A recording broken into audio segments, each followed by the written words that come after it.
അപ്പോൾ ആ നാളും നാഴികയും നമുക്കറിഞ്ഞുകൂടാ ഇല്ലേ? എന്ന് പറഞ്ഞാൽ എൻ്റെ അർത്ഥം എന്താ? നാളും നാഴികയും ഒരു പെർട്ടിക്കുലർ ഡേറ്റ് പറയാനൊന്നും ആർക്കും ഇവിടെ അവകാശമില്ല. നമ്മുടെ ഇടയിൽ അങ്ങനെ ഡേറ്റൊക്കെ പറഞ്ഞ ഒത്തിരി ആളുകളുണ്ട്. യോയോ മതക്കാരെ അറിയാമോ? അറിയില്ല. യൂസ്തഫ് ജോസഫ് എന്ന ദൈവദാസനെ കേട്ടിട്ടുണ്ടോ? അതുമില്ല. സ്തുതിപ്പിൻ സ്തുതിപ്പിൻ യേശുദേവനെ എന്ന പാട്ട് കേട്ടിട്ടുണ്ടോ? അതുണ്ട്. കാന്ത താമസം എന്തഹോ എന്ന പാട്ട് കേട്ടിട്ടുണ്ടോ? അതുണ്ട്. ആ പാട്ടൊക്കെ എഴുതിയ ആളുടെ പേരാണ് യൂസ്തഫ് ജോസഫ്. അദ്ദേഹത്തിനൊക്കെ പണ്ട് അബദ്ധം പറ്റിയിട്ടുണ്ട്. എന്നാണെന്നറിയാമോ? യേശു വരുന്നതെന്നും പറഞ്ഞൊരു നാളും നാഴികയും തീരുമാനിച്ചു. കൊട്ടാരക്കരയിൽ ആളുകൾ കാത്തിരുന്നു. അന്ന് ഭയങ്കര ഉണർവുണ്ടായി. കട്ടപ്പന ഉണർവ് പോലെയുള്ള ഉണർവൊന്നുമല്ല, ഭയങ്കര ഉണർവായിരുന്നു. എന്നാണെന്നറിയാമോ? മൂത്ത തേങ്ങയെല്ലാം വെട്ടി വിറ്റു, മൂക്കാത്ത കരിക്കെല്ലാം വെട്ടി തിന്നു. അയൽപ്പക്കത്തുകാരുടെ മിണ്ടുകയില്ലാത്തവർ വൃശ്ചിക്കപ്പ മൂക്കാത്തെല്ലാം പറിച്ച് പുഴുങ്ങി തിന്നു, അവർക്കും കൊടുത്തു. ചാളയും മത്തിയും മാത്രം തിന്നവർ നെയ്മീനൊക്കെ മേടിച്ച് തിന്നാൻ തുടങ്ങി.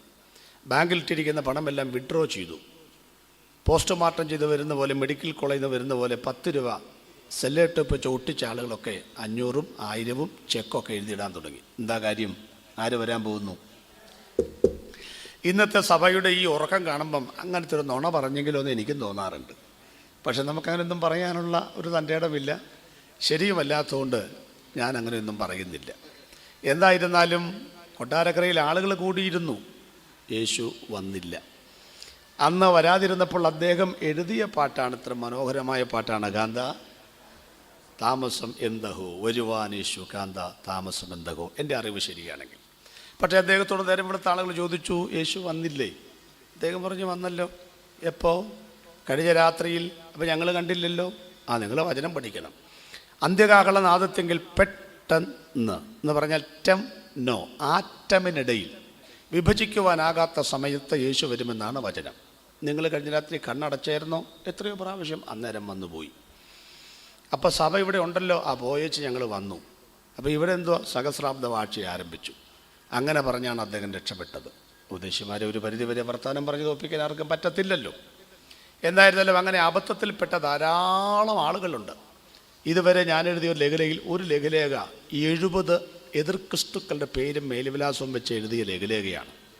അതിൻ്റെ പേര് കള്ളപ്രവാചകന്മാരെ സൂക്ഷിക്കുക എന്നാണ് ആ ലഘുലേഖ. ഇടുക്കിക്കാരെ മനസ്സിലാക്കിയിരിക്കണം, ഇടുക്കിയിൽ നിന്ന് അന്തിക്രിസ്തു വരും എന്ന് ഈയിടെ ഒരാൾ പറഞ്ഞൊരു ലേഖനം ഉണ്ടായിരുന്നു. നിങ്ങളെങ്ങാനും വായിച്ചിരുന്നോ? പത്രത്തിൽ കുഞ്ചുക്കുറുപ്പും പൊന്നമ്മ സൂപ്രണ്ടും പാമ്പ് കടിച്ചെത്തവരെ മാത്രം വായിച്ചുകൊണ്ടിരിക്കാതെ വല്ലപ്പോഴുമൊക്കെ ആത്മീയ മാസികകളൊക്കെ വായിക്കണം. അദ്ദേഹം പറഞ്ഞിരിക്കുന്ന കാര്യം, ബുദ്ധിയുള്ളവൻ മൃഗത്തിൻ്റെ സംഖ്യ ഗണിക്കട്ടെ. ആ സംഖ്യ എത്രയാ?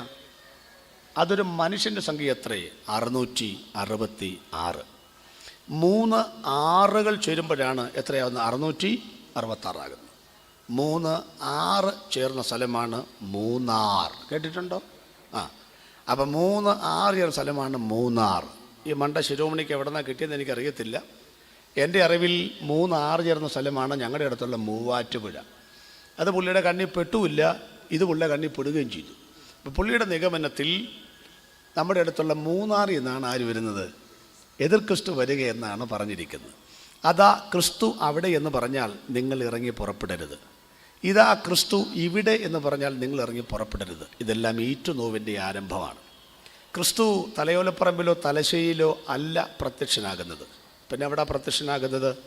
പോയതുപോലെ വീണ്ടും വരുമെന്ന. എവിടാ പോയത്? കാഴ്ചയ്ക്ക് മറഞ്ഞത് മേഘങ്ങളിലാണ്. അതുകൊണ്ട് വരുന്നതും മേഘങ്ങളെ വാഹനമാക്കിക്കൊണ്ടായിരിക്കും. ആകാശത്തിലേക്ക് കണ്ണും നട്ടിരിക്കുന്ന ഭക്തന്മാർ അങ്കുലി പരിമിതമാണെങ്കിലും യാഥാർത്ഥ്യ ബോധത്തോടെ അവിടേക്ക് കണ്ണും നട്ടിരിക്കുന്നവർ ഈ യോഗത്തിൽ ഉണ്ട് എന്ന് ഞാൻ ദൈവകൃപയിൽ ആശ്വസിച്ച് വിശ്വസിക്കുന്നു. അതുകൊണ്ട് അബദ്ധങ്ങൾ ചെന്ന് പെട്ടുപോയേക്കരുത്. നാളും നാഴികയും പറയാൻ ഒരുത്തരും ദൈവം ചെയ്തിട്ടില്ല, അനുവാദം കൊടുത്തിട്ടില്ല. യേശുക്രിസ്തു പറഞ്ഞു, എൻ്റെ പിതാവായ ദൈവമല്ലാതെ പുത്രൻ പോലും അറിയുന്നില്ലെന്ന് പറഞ്ഞ് തന്നെ മനുഷ്യത്വത്തിൽ അറിയുന്നില്ല, ദൈവത്വത്തിൽ അറിയുന്നുണ്ട്. ഇനി അറിഞ്ഞാൽ തന്നെ ശ്രദ്ധിച്ചിട്ടുണ്ട്, നാളും നാഴികയും എന്നാണ് ആ വാക്ക്. പ്രത്യേകം ശ്രദ്ധിച്ചിട്ടുണ്ടോ? സ്വന്തം ഡേറ്റ് ഓഫ് ബർത്ത് അറിയാവുന്നവർ ഒന്ന് കൈപൊക്കിക്ക്. കുറച്ച് പേരുണ്ട്, കുറച്ച് പേർക്ക് അതുപോലും അറിയില്ല. എന്നാലും ഇവിടെ യോഗം നടക്കുന്നുണ്ട് എന്നറിഞ്ഞോ വന്നല്ലോ, നിങ്ങൾക്കൊരു ബിഗ് സല്യൂട്ട്. ഈ ഡേറ്റ് ഓർത്തിരുന്നല്ലോ. ഇനി കൈപൊക്കിയവരോടാണ് പിന്നെ പറയുന്നത്, അത് ഏത് മാസമാണെന്ന് നിങ്ങൾക്കറിയാം, അത് ഡേറ്റും അറിയാം, അത് ഏത് ദിവസം, തിങ്കൾ, ചൊവ്വ, ബുധൻ, വ്യാഴം, വെള്ളി, ശനി, ഇത് ഏത് ദിവസമാണെന്ന് അറിയാവുന്നൊരു കൈ നോക്കിക്ക്. ആണ്ട് കുറച്ച് പേരുണ്ട്, ഇവർ വിടാനുള്ള ഭാവമില്ല. ഇനി അടുത്തത്, അത് ഏത് നാഴികയാണെന്നറിയാവുന്നൊരു കൈ നോക്കിക്ക്. പിടിവിട്ടെന്ന് എനിക്ക് തോന്നുന്നു. എന്നാലും ഏത് വിനാഴികയാണെന്നറിയാവുന്നൊരു കൈ നോക്കിക്ക്. പക്ഷേ ശവത്തെ കുത്തല്ലേ ഇല്ലേ? ആർക്കായി ജനിച്ച ദിവസത്തെ നാഴിക വിനാഴികയൊക്കെ അറിയാവുന്നത്? പണ്ടത്തെ ആളുകൾക്ക് ഒട്ടും അറിഞ്ഞുകൂടാ. ഞാൻ എൻ്റെ അമ്മയോട് ചോദിച്ചു, ഞാൻ എപ്പോഴാണ് ജനിച്ചത്? അമ്മ പറഞ്ഞു, പടിഞ്ഞാറ് വശത്തെ ഇല്ലി പൂത്തപ്പോഴാണ് നീ ജനിച്ചത്. അപ്പോൾ കുംഭത്തിലും മീനത്തിലും മേടത്തിലും ഇടവത്തിലൊക്കെ പറഞ്ഞാണ് അവരൊക്കെ രക്ഷപ്പെട്ടു പോകുന്നത്. ഇപ്പം നിങ്ങൾക്ക് നാളും നാഴിക മനസ്സിലായോ? അതായത് യേശുക്രിസ്തു പറഞ്ഞു, ഇന്ന് ആകാശം ചുവന്ന് കണ്ടാൽ, ഇന്ന് ആകാശത്തിൽ മഴക്കോൾ കണ്ടാൽ മഴയുണ്ടാകുമെന്നും തെളിവുണ്ടാകുമെന്നും നിങ്ങൾക്ക് പറയാനറിയാമെങ്കിൽ എന്തുകൊണ്ട് കാലത്തിൻ്റെ ലക്ഷണങ്ങളെ വിവേചിക്കുവാൻ കഴിയത്തില്ല? ഒരു പെർട്ടിക്കുലർ ഡേറ്റ് പറയാൻ നമുക്ക് പറ്റത്തില്ലെങ്കിലും ആ കാലച്ചയുടെ കാഹളനാദം അടുത്തിരിക്കുന്നു എന്ന കാലത്തിൻ്റെ വിവേചനം നടത്താൻ ശരിയായ ദൈവമക്കൾക്ക് സാധിക്കുമെന്നുള്ള കാര്യം നിങ്ങൾ മറന്നു പോകുക. അതുകൊണ്ട് ഈ കാലങ്ങളിലൊന്നിൽ കർത്താവിൻ്റെ ഗംഭീരനാദം മുഴങ്ങും. അതിലേക്കാണ് നമ്മൾ വരുന്നത്. നാളും നാഴിക നമ്മൾ പറയുന്നില്ല, പക്ഷേ ഈ കാലങ്ങളിലൊന്നിൽ കർത്താവിൻ്റെ ഗംഭീരനാദം മുഴങ്ങും. നിങ്ങൾ ശ്രദ്ധിച്ചോളൂ. നമ്പർ 1, ഒന്നാമത്തെ നോഹയുടെ കാലഘട്ടത്തിൻ്റെ പ്രത്യേകത എന്താണ്? 4 പ്രത്യേകതകൾ എണ്ണിപ്പറഞ്ഞ് പ്രസംഗത്തിന് കുത്തിടും. ഒന്നാമത്തെ പ്രത്യേകത അവിടെയുണ്ട്. 37-ാമത്തെ വാക്യത്തിന് ശേഷമുള്ള വാക്യങ്ങൾ നിങ്ങൾ ശ്രദ്ധിക്കുമ്പോൾ അതിൽ കൊടുത്തിരിക്കുന്ന പദങ്ങൾ എങ്ങനെയാണ്? തിന്നും കുടിച്ചും പോരുന്ന കാലമായിരുന്നു നോഹയുടെ കാലഘട്ടം. നമ്പർ 2, രണ്ടാമത്തേത്, ഇഷ്ടമുള്ളവരെ വിവാഹം കഴിച്ച് ജീവിക്കുന്ന കാലമായിരുന്നു രണ്ടാമത്തെ പ്രത്യേകത. മൂന്നാമത്തെ പ്രത്യേകത, സുവിശേഷ പ്രസംഗത്തിന് മീൻസ് നോഹയുടെ പ്രസംഗത്തിന് ഒരു മനുഷ്യൻ അർഹിക്കുന്ന ഗൗരവം കൊടുത്തില്ല. സുവിശേഷത്തെ തള്ളിക്കളഞ്ഞ ഒരു കാലമായിരുന്നു, പരിഗണിക്കാത്ത കാലമായിരുന്നു നോഹയുടെ കാലം. നാലാമത്തെ പ്രത്യേകത, ഒറ്റ മനുഷ്യനും നോഹയുടെ കുടുംബം ഒഴികെ വേറെ ഒറ്റോരുത്തരും പെട്ടകത്തിൽ കയറിയില്ലെങ്കിലും നോഹ പ്രസംഗിച്ചത് സംഭവിച്ചു. പെട്ടകം അരരാത്തിൻ്റെ മുകളിലെത്തി. ഈ 4 കാര്യങ്ങൾ അതിവേഗത്തിൽ പറഞ്ഞ് ഞാൻ പാടിയ പാട്ടും പാടി നമ്മൾ പ്രാർത്ഥിച്ച് അവസാനിപ്പിക്കും. വേഗത്തിൽ ശ്രദ്ധിക്കുക. ഒന്നാമത്തെ കാര്യത്തിലേക്ക് വരാം. നോഹയുടെ കാലഘട്ടത്തിൻ്റെ ഒന്നാമത്തെ പ്രത്യേകത എന്തായിരുന്നു? ഞാൻ പറഞ്ഞത് തിന്നുകുടിച്ചു പോരുന്ന കാലം. മത്തായി, മർക്കോസ്, ലൂക്കോസ് വേദഭാഗങ്ങൾ ചേർത്ത് ചിന്തിക്കുമ്പോൾ ഒരു പദവും കൂടെ ചേർത്ത് പഠിക്കാം. വിറ്റും നട്ടും തിന്നും കുടിച്ചും പോരുന്ന കാലമായിരുന്നു അത്. ആ പദം നല്ലതാണ്. സത്യത്തിൽ ആദ്യം വിറ്റ് എന്നല്ല വരേണ്ടത്, നട്ടും വിറ്റും. അതാണ് പണ്ടൊക്കെ നമ്മളങ്ങനെ ചെയ്യുന്നത്. കാർന്നമാരൊക്കെ നട്ടേച്ചല്ലേ വിൽക്കുന്നേ. പക്ഷേ കാർന്നമാരെ ഉദ്ദേശിച്ചല്ല ഈ പറഞ്ഞത്, ഇന്നത്തെ തലമുറ ഉദ്ദേശിച്ചാൽ പറഞ്ഞത്. അവർ നടുകയല്ല, മറിച്ച് നട്ടതെല്ലാം വിൽക്കും. അതുകൊണ്ടാണ് ഈ വിറ്റും നട്ടും എന്ന് പറയാനുള്ള കാരണം. നിങ്ങൾക്കറിയാമല്ല കാര്യങ്ങളൊക്കെ. കട്ടപ്പനയിൽ 1 ഏക്കർ വസ്തുവുള്ള എത്ര പേരുണ്ട്? പലരും കാണും. 2 ഏക്കറുള്ളവർ പലരും കാണും. അവരൊന്നും ഇതാർക്കും കൊടുത്തിട്ടില്ലെന്നേ. അതൊക്കെ ഇങ്ങനെ വെച്ചുകൊണ്ടിരിക്കുകയാണ്. ആർക്കാണെന്നറിയാമല്ലോ, പിള്ളേർക്കാണ് വെച്ചുകൊണ്ടിരിക്കുന്നത്. നിങ്ങൾ എന്ന് ചത്തോ ഒരു 5 കൊല്ലത്തിനകം, 5 കൊല്ലമൊന്നും പോകുമെന്നും വിചാരിക്കേണ്ട, അടിയന്തരം കഴിഞ്ഞിട്ട് അതെല്ലാം വിൽക്കാനാണ് സാധ്യത എന്നാണ് എനിക്ക് തോന്നുന്നത്. നിങ്ങൾ മരിച്ച് അബ്രഹാം പിതാവിൻ്റെ മടിയിൽ ഇരിക്കുമ്പം ചുമ്മാ ഇരിക്കുകയല്ലേ, ഒരു ദിവസം പറയണം, ഞാൻ കട്ടപ്പന വരെ ഒന്ന് പോയിട്ട് വരാം. എൻ്റെ 2 ഏക്കർ അവിടെ കുരുമുളകുണ്ടോ, ഏലമുണ്ടോ, കാപ്പിയുണ്ടോ, ഈ പിള്ളേർ എന്നാ ചെയ്യുന്നു ഒന്ന് നോക്കിച്ച് വരാം. അബ്രഹാം പറഞ്ഞു, വൈകുന്നേരത്തിന് മുമ്പ് എത്തണേ എന്ന് പറഞ്ഞ് വിട്ടു എന്നിരിക്കട്ടെ. വെറുതെ ഒരു ഭാവന. അങ്ങനെ നിങ്ങൾ വെള്ളയാങ്കുടിയിൽ വരുന്നു, കമ്പിളികണ്ടത്ത് വരുന്നു, കട്ടപ്പനയിൽ വരുന്നു. അവിടെ വന്നപ്പോൾ നിങ്ങളുടെ സ്ഥലം കാണാനില്ല. പകരം ഒരു 5-6 ഫ്ലാറ്റ് അവിടെയുണ്ട്. തപ്പി നടന്നപ്പോൾ ആണ്ട് വീട്ടുപേര് എഴുതി വെച്ചിരിക്കുന്നു, പാറയ്ക്കൽ. എന്നെ തന്നെ പറഞ്ഞാൽ കുഴപ്പമില്ലല്ലോ. അപ്പം മനസ്സിലായി ഇതെൻ്റെ വീടാന്ന് മനസ്സിലായി. പിന്നെ മകൻ്റെ പേരൊക്കെ ചേർത്ത് വന്നപ്പോൾ നമ്മൾ ഈ അപ്പൻ്റെ പേരൊക്കെ ചേർത്ത് പേരിടുമല്ലോ. മനസ്സിലായി എൻ്റെ വീടിരുന്ന സ്ഥലത്ത് അടിപൊളി ഒരു ഫ്ലാറ്റുണ്ട്, അപ്പുറത്തൊക്കെ കുറേ വീടുകളുമുണ്ട്. കോളിംഗ് ബെല്ലിൽ വിരലമർത്തി ഒരു കൊച്ചൻ മുന്നോട്ട് വന്നു. അവൻ ചോദിച്ചു, ആരാ? നമ്മൾ ചോദിച്ചു, നീ ആരാ? ആരാ അങ്ങോട്ട് ചോദിച്ചപ്പോൾ അപ്പൻ പറഞ്ഞു, ഞാൻ നിൻ്റെ അപ്പൻ്റെ അപ്പൻ്റെ അപ്പൻ്റെ അപ്പനാണ്. സത്യമല്ലേ പറഞ്ഞത്? അതെ. അവൻ അകത്തേന്ന് വെച്ച് പറഞ്ഞു, അമ്മേ ഒരു പ്രാന്തം വന്നിട്ടുണ്ട്, എന്താണെന്ന് വെച്ചാൽ കൊടുത്തു വിടാൻ പറഞ്ഞു. ഇത്രയേ ഉള്ളൂ. നമ്മൾ ഈ കൊണ്ടു കിടക്കുന്ന സാധനമൊക്കെ ജീവിച്ചിരിക്കുമ്പോൾ ക്രയവിക്രയം ചെയ്യാമെന്നുള്ളതല്ലാതെ മരണത്തിന് മുൻപും ജീവിക്കുന്നതിന് മുൻപും മരണശേഷവും ഇതെല്ലാം കൈമാറിപ്പോകുന്ന സംഗതികളാണ്. അതുകൊണ്ട് ഞാനെപ്പോഴും പറയും, ഇതൊക്കെ ആവശ്യമില്ലാതെ എങ്ങനെ വെച്ചു കൂട്ടിക്കൊണ്ട് നടക്കരുതെന്ന്. എൻ്റെ നാട്ടിൽ കഴിഞ്ഞ ദിവസം ഞാൻ പ്രസംഗിക്കാൻ ചെന്നപ്പം എൻ്റെ കൂട്ടുകാരൻ്റെ ഭാര്യ ഓടി വന്നിട്ട് പറഞ്ഞു, പാസ്റ്റർക്ക് സുഖമായിരിക്കുന്നോ? ഞാൻ പറഞ്ഞു, സുഖമായിരിക്കുന്നു, ചേട്ടന് വേണ്ടി പ്രത്യേകം പ്രാർത്ഥിക്കണം. പുള്ളി ഇങ്ങനെ കള്ളും കുടിച്ചൊക്കെ നടക്കുന്ന ഒരാളാണെന്ന് എനിക്കറിയാമായിരുന്നു. എന്നെ കൂടെ പഠിച്ച ആളല്ലേ, നല്ല മിടുക്കനായിരുന്നു. ഞാൻ പറഞ്ഞു, കള്ളുകൂടിയൊന്നും മാറിയില്ലേ? ഒന്നും പറയണ്ട പാസ്റ്റേ. എവിടെയാണ് ഇപ്പോൾ അവൻ? ദുബായ് ഫെസ്റ്റിവൽ കാണാൻ പോയിരിക്കുകയാണ്. നന്നായല്ലോ, കാരണം ഞാനിതുവരെ ദുബായ് ഫെസ്റ്റിവൽ കാണാൻ പോയിട്ടില്ല. അപ്പോൾ ഞാൻ പറഞ്ഞു, ദുബായ് പോയിട്ടുണ്ടല്ലേ, ഫെസ്റ്റിവൽ കാണാൻ പോയിട്ടില്ല. ഞാൻ പറഞ്ഞു, നന്നായല്ലോ, അപ്പോൾ കള്ളുകൂടിയൊക്കെ മാറിയോ? നെഞ്ചത്തെ കൈവച്ചും ഈ പുള്ളിക്കാരത്തി പറയും, എൻ്റെ സാറേ, ആ 10 സെൻറ്റ് കണ്ട റോഡ് സൈഡിൽ കണ്ടു, 2 നില നിങ്ങളുടെയാണോ? അല്ല, ചേട്ടൻ ആ 10 സെൻറ്റ് കൊടുത്തു, അവിടെ വാങ്ങിയവരെ വീട് വെച്ചിരിക്കുന്നത്. ആ 10 സെൻറ്റ് വിറ്റ പൈസ കൊണ്ടാണ് ദുബായ് ഫെസ്റ്റിവൽ കാണാൻ പോയിരിക്കുന്നത്. അപ്പോൾ എങ്ങനെയുണ്ട് കാര്യങ്ങൾ? നമ്മൾ ആർക്കും കൊടുക്കാതെ ചുരുട്ടിക്കുട്ടിക്കൊള്ളുന്ന സംഗതികളൊക്കെ നിസാര സമയം കൊണ്ട് പോകൂന്നേ. എന്താ കാര്യം എന്നറിയാമോ? തിന്നാനും കുടിക്കാനുമുള്ള ഒരു തലമുറയാണ് ഇപ്പോഴത്തെ തലമുറ, അല്ലാതെ നടാനും പറിക്കാനുമുള്ള തലമുറയല്ലെന്നാണ് ഈ പറഞ്ഞത്. ഇതൊക്കെ യാഥാർത്ഥ്യമായിക്കൊണ്ടിരിക്കുകയല്ലേ വാസ്തവത്തിൽ? ഇത് വലിയ കുഴപ്പമുണ്ട് പാസ്റ്റേ, വലിയ കുഴപ്പമുണ്ട്. ഈയിടെ ഞങ്ങൾ നടത്തിയ യുവജന ക്യാമ്പിൽ ഉയർന്നു വന്ന ഒരു ദീനരോധനം ഉണ്ടായിരുന്നു.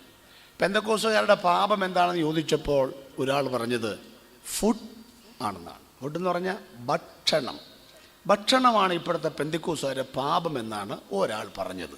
ഞാനിങ്ങനെ കൂലങ്കഷമായി ചിന്തിച്ച് നോക്കിയപ്പോൾ ഒരു പരിധിവരെ ശരിയാണെന്ന് എനിക്കും തോന്നി. കാരണം ഈ നോഗയുടെ കാലഘട്ടത്തിൽ മഴ വന്ന കാര്യം അവരറിയാതെ പോയത് ശാപ്പാടിൻ്റെ ആധിക്യം കൊണ്ടാണ് അവരറിയാതെ പോയത്. നമ്മുടെ ഈ ആത്മീയ യോഗങ്ങളിലേക്ക് നിങ്ങൾ ശ്രദ്ധിച്ച് നോക്കിയിട്ടുണ്ടോ? 21 ദിവസം ഉപവാസം വെച്ചാൽ ആദ്യത്തെ 7 ദിവസം ആരുമില്ല.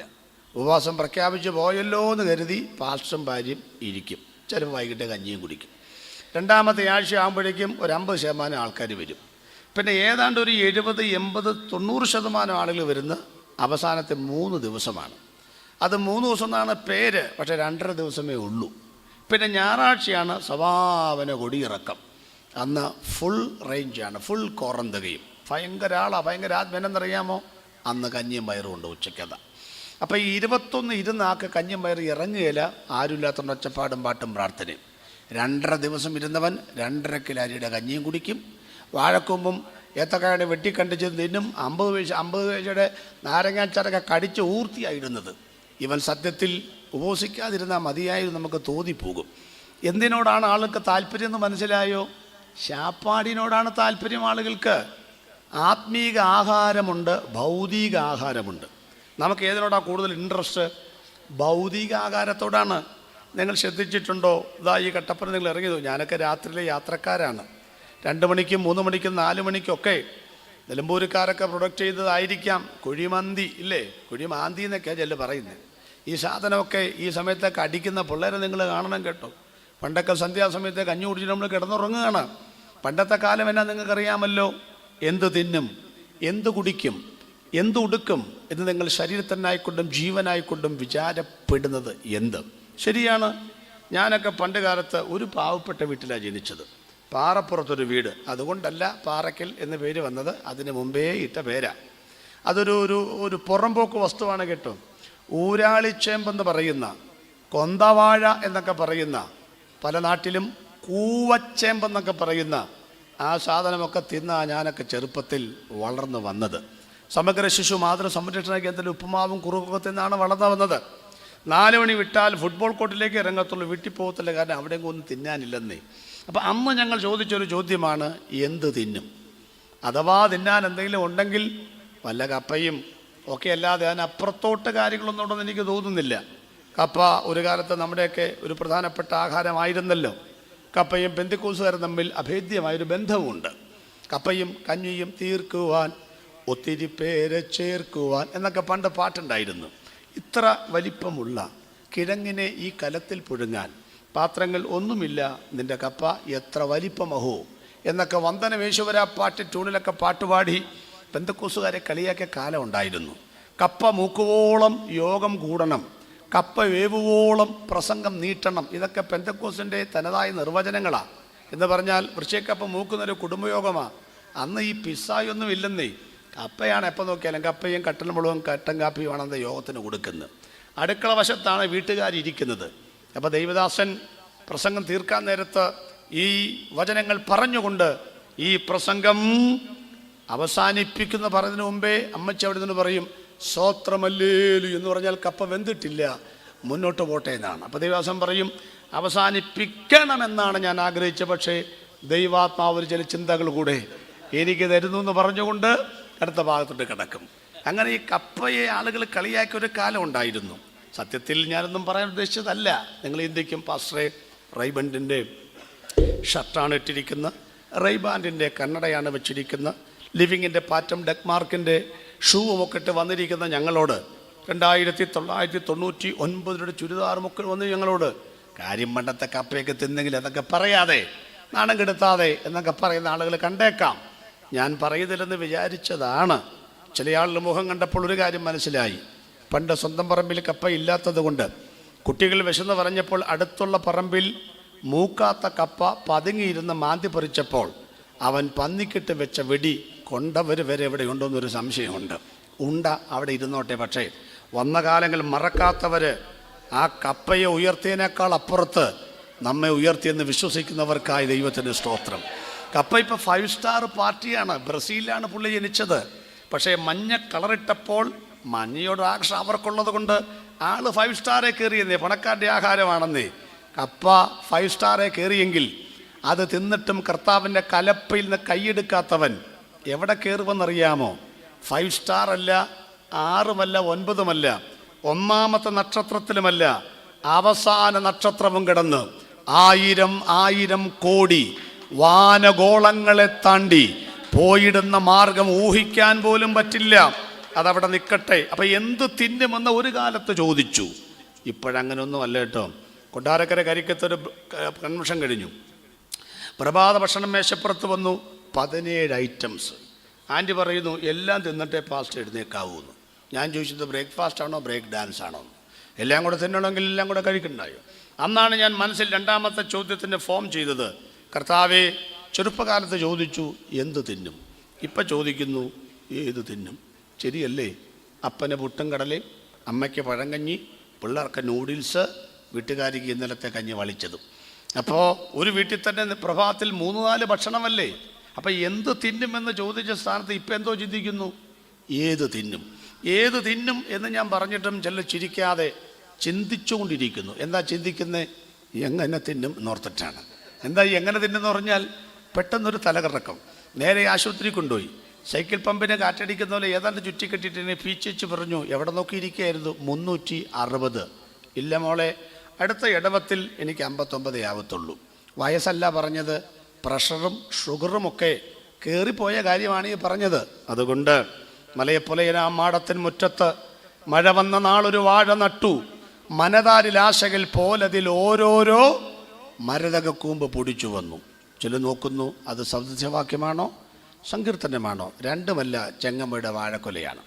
അപ്പോൾ രാസവളം ഒന്നും ഇടാതെ ജൈവവളം മാത്രമിട്ട് ഒരപ്പച്ചൻ വാഴക്കൊല ഇങ്ങനെ ശരിയാക്കി വന്ന് ചാക്കിനകത്ത് വെട്ടിവെച്ചിട്ട് പറഞ്ഞു, ആദ്യത്തെ പഴം ഞാൻ തിന്നും. കാരണം ഏതും തോട്ടം മുതൽ ഇന്ന് വരെ ആദ്യത്തെ തീറ്റ പെണ്ണുങ്ങളാണ്. അതുകൊണ്ട് ഒരു മാറ്റം വരണം. ഉദ്ഘാടനം അപ്പച്ചതിൻ്റെ പക്ഷെ തിന്നാൻ നിർവാഹമില്ല, ഷുഗറും പ്രഷറൊക്കെ പിടിച്ച് കിടക്കുകയല്ലേ. അപ്പം പണ്ടത്തെ കാലത്തെക്കുറിച്ചൊന്ന് ഓർമ്മപ്പെടുത്തിയത് മാത്രമേ ഉള്ളൂ. ഇപ്പോഴത്തെ തലമുറകൾക്ക് കപ്പയും ചേമ്പും ചേനയും ചെറുകിഴങ്ങും വല്ല പരിചയമുണ്ടോ? ഒന്നുമില്ല. അൽഫാമും കുഴിമന്തിയും ചിക്കൻ 65 എന്നാന്ന് എനിക്ക് ഇതുവരെ പിടുത്തം കിട്ടിയിട്ടില്ല. ഈ 65 എന്നാന്ന് ഞാൻ ചോദിച്ചു. കോഴീനെ 65 കഷ്ണമാക്കുന്നത് കൊണ്ടാണോ 65? അല്ല. നാളെ എന്നപ്പെട്ട ഒരുത്തം പറഞ്ഞു, സാർ ചിക്കൻ്റെ പല വെറൈറ്റി. ഞാൻ പറഞ്ഞു എന്തുണ്ട്? ചിക്കൻ പൊട്ടിത്തെറിച്ചത്. ഞാൻ പറഞ്ഞു ഒരു പ്ലേറ്റ് പോരട്ടെ, കാരണം ഇത് തിന്നിട്ടില്ലല്ലോ. എന്നപ്പോഴെന്താണ്, നമ്മുടെ തനി നാടൻ മുളകും ഇടുക്കിയുടെ കുരുമുളകും ജമ്മു കാശ്മീരിൻ്റെ കാശ്മീരി മുളകും എല്ലാം കൂടെ ചേർത്തിട്ടേക്കുക. ഭയങ്കര. ഞാൻ പറഞ്ഞു മിക്കവാറും ഇത് നേരം വിളക്കുമ്പം പൊട്ടിത്തെറിക്കാനുള്ള സകല സാധ്യതകളുണ്ടെന്ന് പറഞ്ഞു. ഇതിൻ്റെയൊക്കെ പിറകെ നമ്മൾ പോവുകയാണെന്നേ. 1 കിലോ അരിയുടെ വില അറിയാൻ പാടില്ലാത്ത നമ്മുടെ പിള്ളേർ, ഒരു സ്ട്രോബെറി ഷേക്ക് മാത്രം കുടിക്കുന്ന പിള്ളേർ, ശ്രദ്ധിക്കാൻ വേണ്ടി പറയാം കേട്ടോ. ഹോട്ടലിലൊക്കെ കയറിയിട്ട് 1200 രൂപ കേട്ടോ, കൂട്ടുകാരുടെ കൂടെ ഇരുന്നിട്ടേ 2300 രൂപയുടെ ബില്ല് മാറാൻ ഒരു സങ്കടവും നമ്മുടെ തലമുറയ്ക്കില്ല. ചോദ്യം, നീ 2000 രൂപ സ്വോത്രക്കാഴ്ച പാത്രത്തിൽ ഇട്ടിട്ടുണ്ടോ ഇത്രയും കാലമായിട്ട്? ഇല്ല. ഈ 2000 നോട്ട് തന്നെ വന്നെങ്ങനെ നിനക്കറിയാമല്ലോ. കർത്താവേ, നീ എനിക്ക് വലിയ കാര്യങ്ങൾ ചെയ്തു, ഞാൻ നിനക്ക് വേണ്ടി വലിയത് ചെയ്യും. ഈ പ്രാർത്ഥന കേട്ടോണ്ടാണ് 2000 നോട്ട് വന്നത്. പക്ഷേ 2000 നോട്ട് വന്നിട്ടും ഇന്ന് വരെ ആരും എന്ത് ചെയ്തിട്ടില്ല. 2000 നോട്ട് കയ്യിൽ വന്നവർ ചുമ്മാ ഒരു സ്വോത്രം പറ, ആരും കണ്ടിട്ട് പോലുമില്ല. എന്തോ പിന്നോക്ക പ്രദേശം നോക്കണേ. അപ്പോൾ 2000 കണ്ടവരുണ്ട്. അത് എവിടെയൊക്കെ കൊടുത്തെന്നറിയാമോ? ജോയാലി കാശ് കൊടുത്തിട്ടുണ്ട്, മത്തി വിൽക്കുന്ന കടയിൽ കൊടുത്തിട്ടുണ്ട്, നാരായണൻ ചേട്ടന് കൊടുത്തിട്ടുണ്ട്, ഈ കട്ടപ്പുറയിലെ മുഴുവൻ ആളും കൊടുത്തിട്ടുണ്ട്. ഞാൻ ഇന്ന് വരെ ഇടാത്തൊരു സ്ഥലം സ്വോത്രക്കാഴ്ച പാത്രമാണെന്ന് മിക്കവാറും പേർക്കറിയാം. വലുത് തന്നാലും നിങ്ങൾ ഇടുകയില്ല എന്ന് കണ്ടപ്പം ആ 2000 ദൈവം പിൻവലിച്ചു. ആ പുള്ളിപ്പിടില്ല. ആ കൂടെ അന്തസ്സുള്ള 1000 കൂടെ പോയി. ആണ്ട ഇപ്പം 500 മാത്രമാണ് ഇട്ട കളി. ഇപ്പം 500 ഇട്ടാൽ ഏറ്റവും വലിയ നോട്ട് അതാണല്ലോ. ഞാൻ പറഞ്ഞതിൻ്റെ സാരമൊക്കെ ഇതാണ് പ്രിയപ്പെട്ടവരെ. ഈ ടിപ്പ് പോലും കൊടുക്കാൻ കേട്ടോ, ഹോട്ടലിൽ 2000 ബില്ല് വരുമ്പം ടിപ്പ് കൊടുക്കാൻ 100 രൂപ കൊടുക്കുന്ന പിള്ളേർ സ്തോത്രക്കാഴ്ച 100 രൂപ ഇടുന്നില്ല എന്ന് പറയുമ്പോൾ ഏതിനോടാണ് നിങ്ങളുടെ താല്പര്യമെന്നൊന്ന് പറഞ്ഞാൽ കൊള്ളാം. കട്ടൻ കാപ്പിക്കുമൊക്കെ ഉണ്ടായിരുന്ന കുടുംബയോഗങ്ങൾ ഇന്ന് പിസ്സാക്കും മറ്റുമൊക്കെ ബിരിയാണിക്കൊക്കെ വഴിമാറിക്കഴിഞ്ഞിരിക്കുകയാണ്. ഭക്ഷണം വേണ്ട എന്ന് ഞാൻ പറയില്ല, പക്ഷെ വേദപുസ്തകത്തിൻ്റെ പദപ്രയോഗങ്ങൾ ശ്രദ്ധിക്കണം. അമിത ഭക്ഷണം, പെരുവയറന്മാർ, ക്രേത്തക്കാർ, വയറിന് വേണ്ടിയുള്ള എന്നുള്ള പദപ്രയോഗങ്ങളൊക്കെ വേദപുസ്തകത്തിനകത്തുണ്ട്. അതുകൊണ്ട് ആവശ്യമില്ലാത്ത ഭക്ഷണമെല്ലാം കൂടെ കഴിച്ച് മാരക രോഗങ്ങൾ വരുത്തി വെച്ച് നമ്മൾ ജീവിക്കരുത്. ദൈവത്തിൻ്റെ വചനം പറയുന്നു, ദൈവരാജ്യം ഭക്ഷണമല്ല, പാനീയമല്ല, നീതിയും സമാധാനവും പരിശുദ്ധാത്മാവിൻ്റെ നിറവും അത്രേ എന്ന് തിരുവെടുത്ത് പറയുന്നു. വിഷമിക്കേണ്ട, ഭക്ഷണം ഇല്ല എന്നല്ല, ഭക്ഷണം അല്ല എന്നേ പറഞ്ഞിട്ടുള്ളൂ. അതുകൊണ്ട് അവിടെയും ഇതൊക്കെ ഉണ്ടാകാൻ സാധ്യതയുണ്ട്. ഒന്നുകൂടെ ഞാൻ വ്യക്തമായിട്ട് പറഞ്ഞോട്ടെ. അതുകൊണ്ട് ഫുഡ് എന്ന് പറയുന്നൊരു പാപമായിട്ട് വരാനുള്ള സകല സാധ്യതകളും നമ്മുടെ ജീവിതത്തിലുണ്ട്. ഇനി ആശയത്തിലേക്ക് വരാം. 2 തരം ഭക്ഷണമാണുള്ളത് പറഞ്ഞില്ല. ഒന്ന് ഭൗതികമായ ആഹാരം. അതിനോടാണ് എല്ലാവർക്കും ആക്രാന്തവും വിശപ്പും. ഏതാണ്ട് 6 മാസം മുൻപ് ഒരു കോളേജ് പ്രൊഫസർ ചോദിച്ചു, ഇവിടെ കേരളത്തിൽ ഒരു നേരത്തെ ആഹാരത്തിന് വിശപ്പുള്ളവർ, വിഷമിക്കുന്ന, ഒരു നേരത്തെ ആഹാരത്തിന് വേണ്ടി കാത്തു നിൽക്കുന്ന ആളുകളുണ്ടോ? പിള്ളേർ പറഞ്ഞു, സാറിന് വട്ട, 21ാം നൂറ്റാണ്ടാണിത്. എൻ്റെ സാറേ, അതൊക്കെ കാലങ്ങൾ കഴിഞ്ഞു. ഒരു നേരത്തെ ആഹാരത്തിന് വേണ്ടി നിൽക്കുന്നവരൊന്നും നമ്മുടെ നാട്ടിലില്ല സാറേ. സാറ് പറഞ്ഞു, ഉണ്ടാ. അപ്പോൾ എവിടെയുണ്ട്? സാറ് തെളിയിച്ചു. കല്യാണം നടക്കുന്നു കല്യാണ മണ്ഡപത്തിൽ.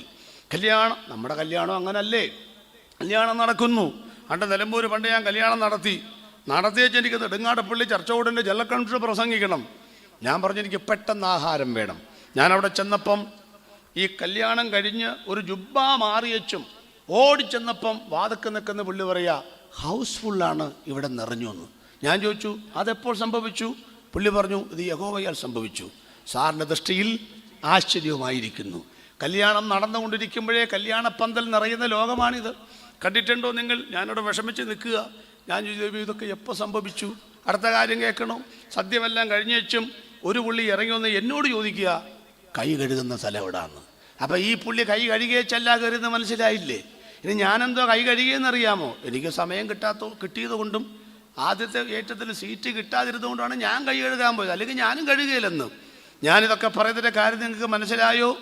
ഈ ഭൗതിക ആഹാരത്തിന് വേണ്ടി ഷട്ടറങ്ങ് തുറക്കാൻ നേരത്ത് ഞാൻ പറഞ്ഞ പോലെ ഗമയിൽ നിൽക്കുന്നവരൊക്കെ ഷട്ടറോ ഇടിച്ചു കയറാൻ നിൽക്കുന്ന ഒരു ആക്രാന്തമുണ്ടല്ലോ. ഷട്ടറങ്ങ് തുറന്ന് കഴിയുമ്പോൾ ഞാൻ നോക്കിയപ്പോൾ ഒരുത്തൻ പാൻറ്റും ഷർട്ടിട്ട് ഇൻ ചെയ്തവൻ ഒരു മേശയുടെ അടിക്കടെ പോയിട്ടാണ് ഒരു കസേരയിൽ പോയിരിക്കുന്നത്. എൻ്റെ ചോദ്യം ഇതാണ് പ്രിയപ്പെട്ടവരെ, ഈ ലോകത്തിൻ്റെ ആഹാരത്തിന് വേണ്ടി ഒരു നാണോ മാനവും ഇല്ലാതെ ഇങ്ങനെ ഇടിച്ചു നിൽക്കാനും ചാപ്പാട് കഴിക്കാനും സീറ്റ് പിടിക്കാനൊക്കെ വെമ്പി നടക്കുന്ന കല്യാണ മണ്ഡപത്തിലെ പ്രിയപ്പെട്ടവരെ, സുവിശേഷ യോഗത്തിന് നിങ്ങൾ എപ്പോഴാണ് വരുന്നത്? ഒന്ന് പറഞ്ഞ്. ആത്മീക ആഹാരം വിളമ്പുന്ന സ്ഥലമല്ലേ ഇത്? ഇവിടെ എപ്പോഴാണ് നിങ്ങൾ വരുന്നത്? ഒരു കല്യാണ സദ്യക്ക് കാണിക്കുന്ന ആ ആവേശം ആത്മീയ ആഹാരത്തിന് കാണിക്കാറുണ്ടോ? വായിച്ചിട്ടുണ്ട്, 70 വർഷം വരെ ജീവിക്കുമ്പോൾ 80 മുതൽ 90 വരെ ചാക്ക് അരിയുടെ ഭക്ഷണം നിങ്ങൾ കഴിച്ചിരിക്കുമെന്ന്. കണ്ടാൽ പറയില്ല, കാരണം ഒരു 50 പൈസയുടെ പ്ലാസ്റ്റിക് കൊണ്ട് വലിപ്പമേ ഉള്ളൂ. ചില ആളുകളുടെ വയറിന്, ചിലരൊക്കെ മല്ലിച്ചാക്കണൊക്കെ ആയിട്ടുണ്ട്. എന്നാലും പറയുകയാണ്, ഈ 70 കൊല്ലം കഴിഞ്ഞ അച്ചായ അമ്മാമ്മേ അല്ലെങ്കിൽ ഞാൻ, നിങ്ങൾ കഴിച്ച 90 ചാക്ക് അരിയുടെ ആഹാരം എവിടെ? വയറ്റിലില്ല. അത് മറപ്പുരയിലേക്ക് പോയി. മറപ്പുരയിൽ കിട്ടുമെന്ന് കരുതി വഴിയെ പോകുന്ന JCB കൊണ്ട് തോണ്ടിയാൽ കിട്ടുമോ? ഇല്ല, അത് മണ്ണിലേക്ക് പോയി. ഉത്തരം ഇതാണ്, താങ്കളെ മണ്ണിൽ നിന്നാണ് എടുത്തത്. അതുകൊണ്ട് ഈ മണ്ണിലേക്ക് തിരികെ ചേരുന്നവരെ തരാനുള്ളതാണ് ഈ 80 ചാക്ക് അരിയും സവാള ഉള്ളിയും പരിപ്പും പച്ചക്കറികളൊക്കെ. പക്ഷേ മണ്ണിൽ നിന്നെടുത്ത നിങ്ങളുടെ ഉള്ളിൽ വിണ്ണിൽ നിന്നും ഒന്ന് ദൈവം ശേഖരിച്ച് വെച്ചിട്ടുണ്ട്. അതാണ് ആത്മാവ്. ആ ആത്മാവ് ഈ മണ്ണിൽ ചേരുകയില്ല പ്രിയപ്പെട്ടവരെ. അത് ചെന്ന് ചേരേണ്ട സ്ഥലത്ത് ചേരാനാണ് ഈ ഭൂമിയിൽ ജീവിച്ചിരിക്കുമ്പോൾ ആത്മീക ആഹാരം നൽകുന്നത്. ആത്മാവിൽ ദരിദ്രരായവർ ഭാഗ്യവാന്മാർ. ഇന്ന് രാത്രി ഞാൻ ആദ്യത്തെ ദൂത് നിങ്ങൾ കൈമാറുകയാണ്.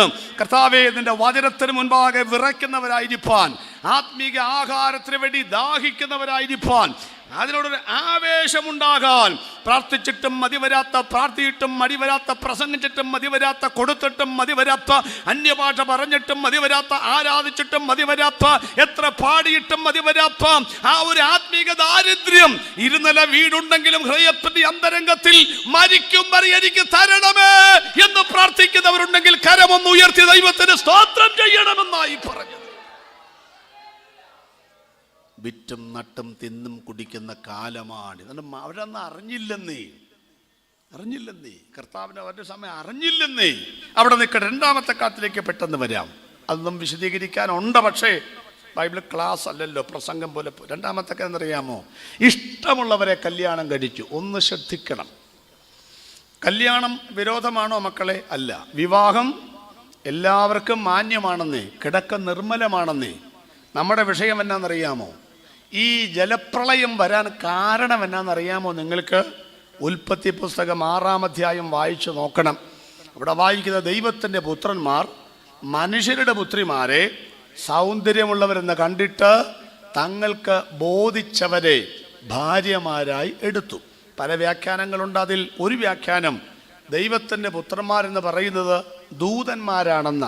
ഞാനത് വിശ്വസിക്കുന്നില്ല എന്നുള്ളതും കൂടെ പറഞ്ഞുകൊള്ളട്ടെ. ദൂതന്മാർക്ക് ചില പ്രത്യേകത, ദൂതശാസ്ത്രം പഠിക്കുമ്പോൾ അവരുടെ 15 പ്രത്യേകതയിൽ ഒരു പ്രത്യേകത വംശവർദ്ധനവിനുള്ള കഴിവ് അവർക്കില്ല എന്നുള്ളതാണ്. അതുകൊണ്ട് അവിടെ ഭൂരിപക്ഷം വേദചിന്തകന്മാർ ചിന്തിക്കുന്നത് അവിടെ ദൈവത്തെ ഭയപ്പെട്ടവരും ദൈവത്തെ ഭയപ്പെടാത്തവരും, നമ്മുടെ ആധുനിക ഭാഷയിൽ പറഞ്ഞാൽ രക്ഷിക്കപ്പെട്ടവരും രക്ഷിക്കപ്പെടാത്തവരും, അന്ന് ആ പദം ഉപയോഗിക്കുന്നത് ശരിയല്ല. അപ്പോൾ ദൈവത്തെ ഭയപ്പെടുന്നവരും ഭയപ്പെടാത്തവരും തമ്മിലുള്ള ഒരു സമ്മിശ്ര വിവാഹമാണെന്ന് നടന്നത്. ഇവിടെ ഒരല്പസമയം ഒന്ന് നിൽക്കണമെന്ന് ഞാൻ വിചാരിക്കുന്നു. എന്താ കാര്യമെന്നറിയാമോ? നമ്മളൊക്കെ പണ്ട് കാലത്തൊക്കെ പ്രാർത്ഥിച്ച് ഒരുങ്ങി ദൈവികതം അനുസരിച്ചൊക്കെയാണ് കല്യാണം നടക്കുന്നത്. ഈ മൈക്കിൽ കൂടെ പറയുന്നുണ്ട്, പലതും പിടിവിട്ട് പറയാൻ ഒരു ബുദ്ധിമുട്ടുണ്ട്. എന്നാലും പറയാണ് പ്രിയപ്പെട്ടവരെ, നമ്മുടെ ഇടയിലൊക്കെ പണ്ടുണ്ടായിരുന്ന വിശ്വാസങ്ങളൊക്കെ തകിടം മറിക്കപ്പെട്ടുകൊണ്ടിരിക്കുകയാണ്.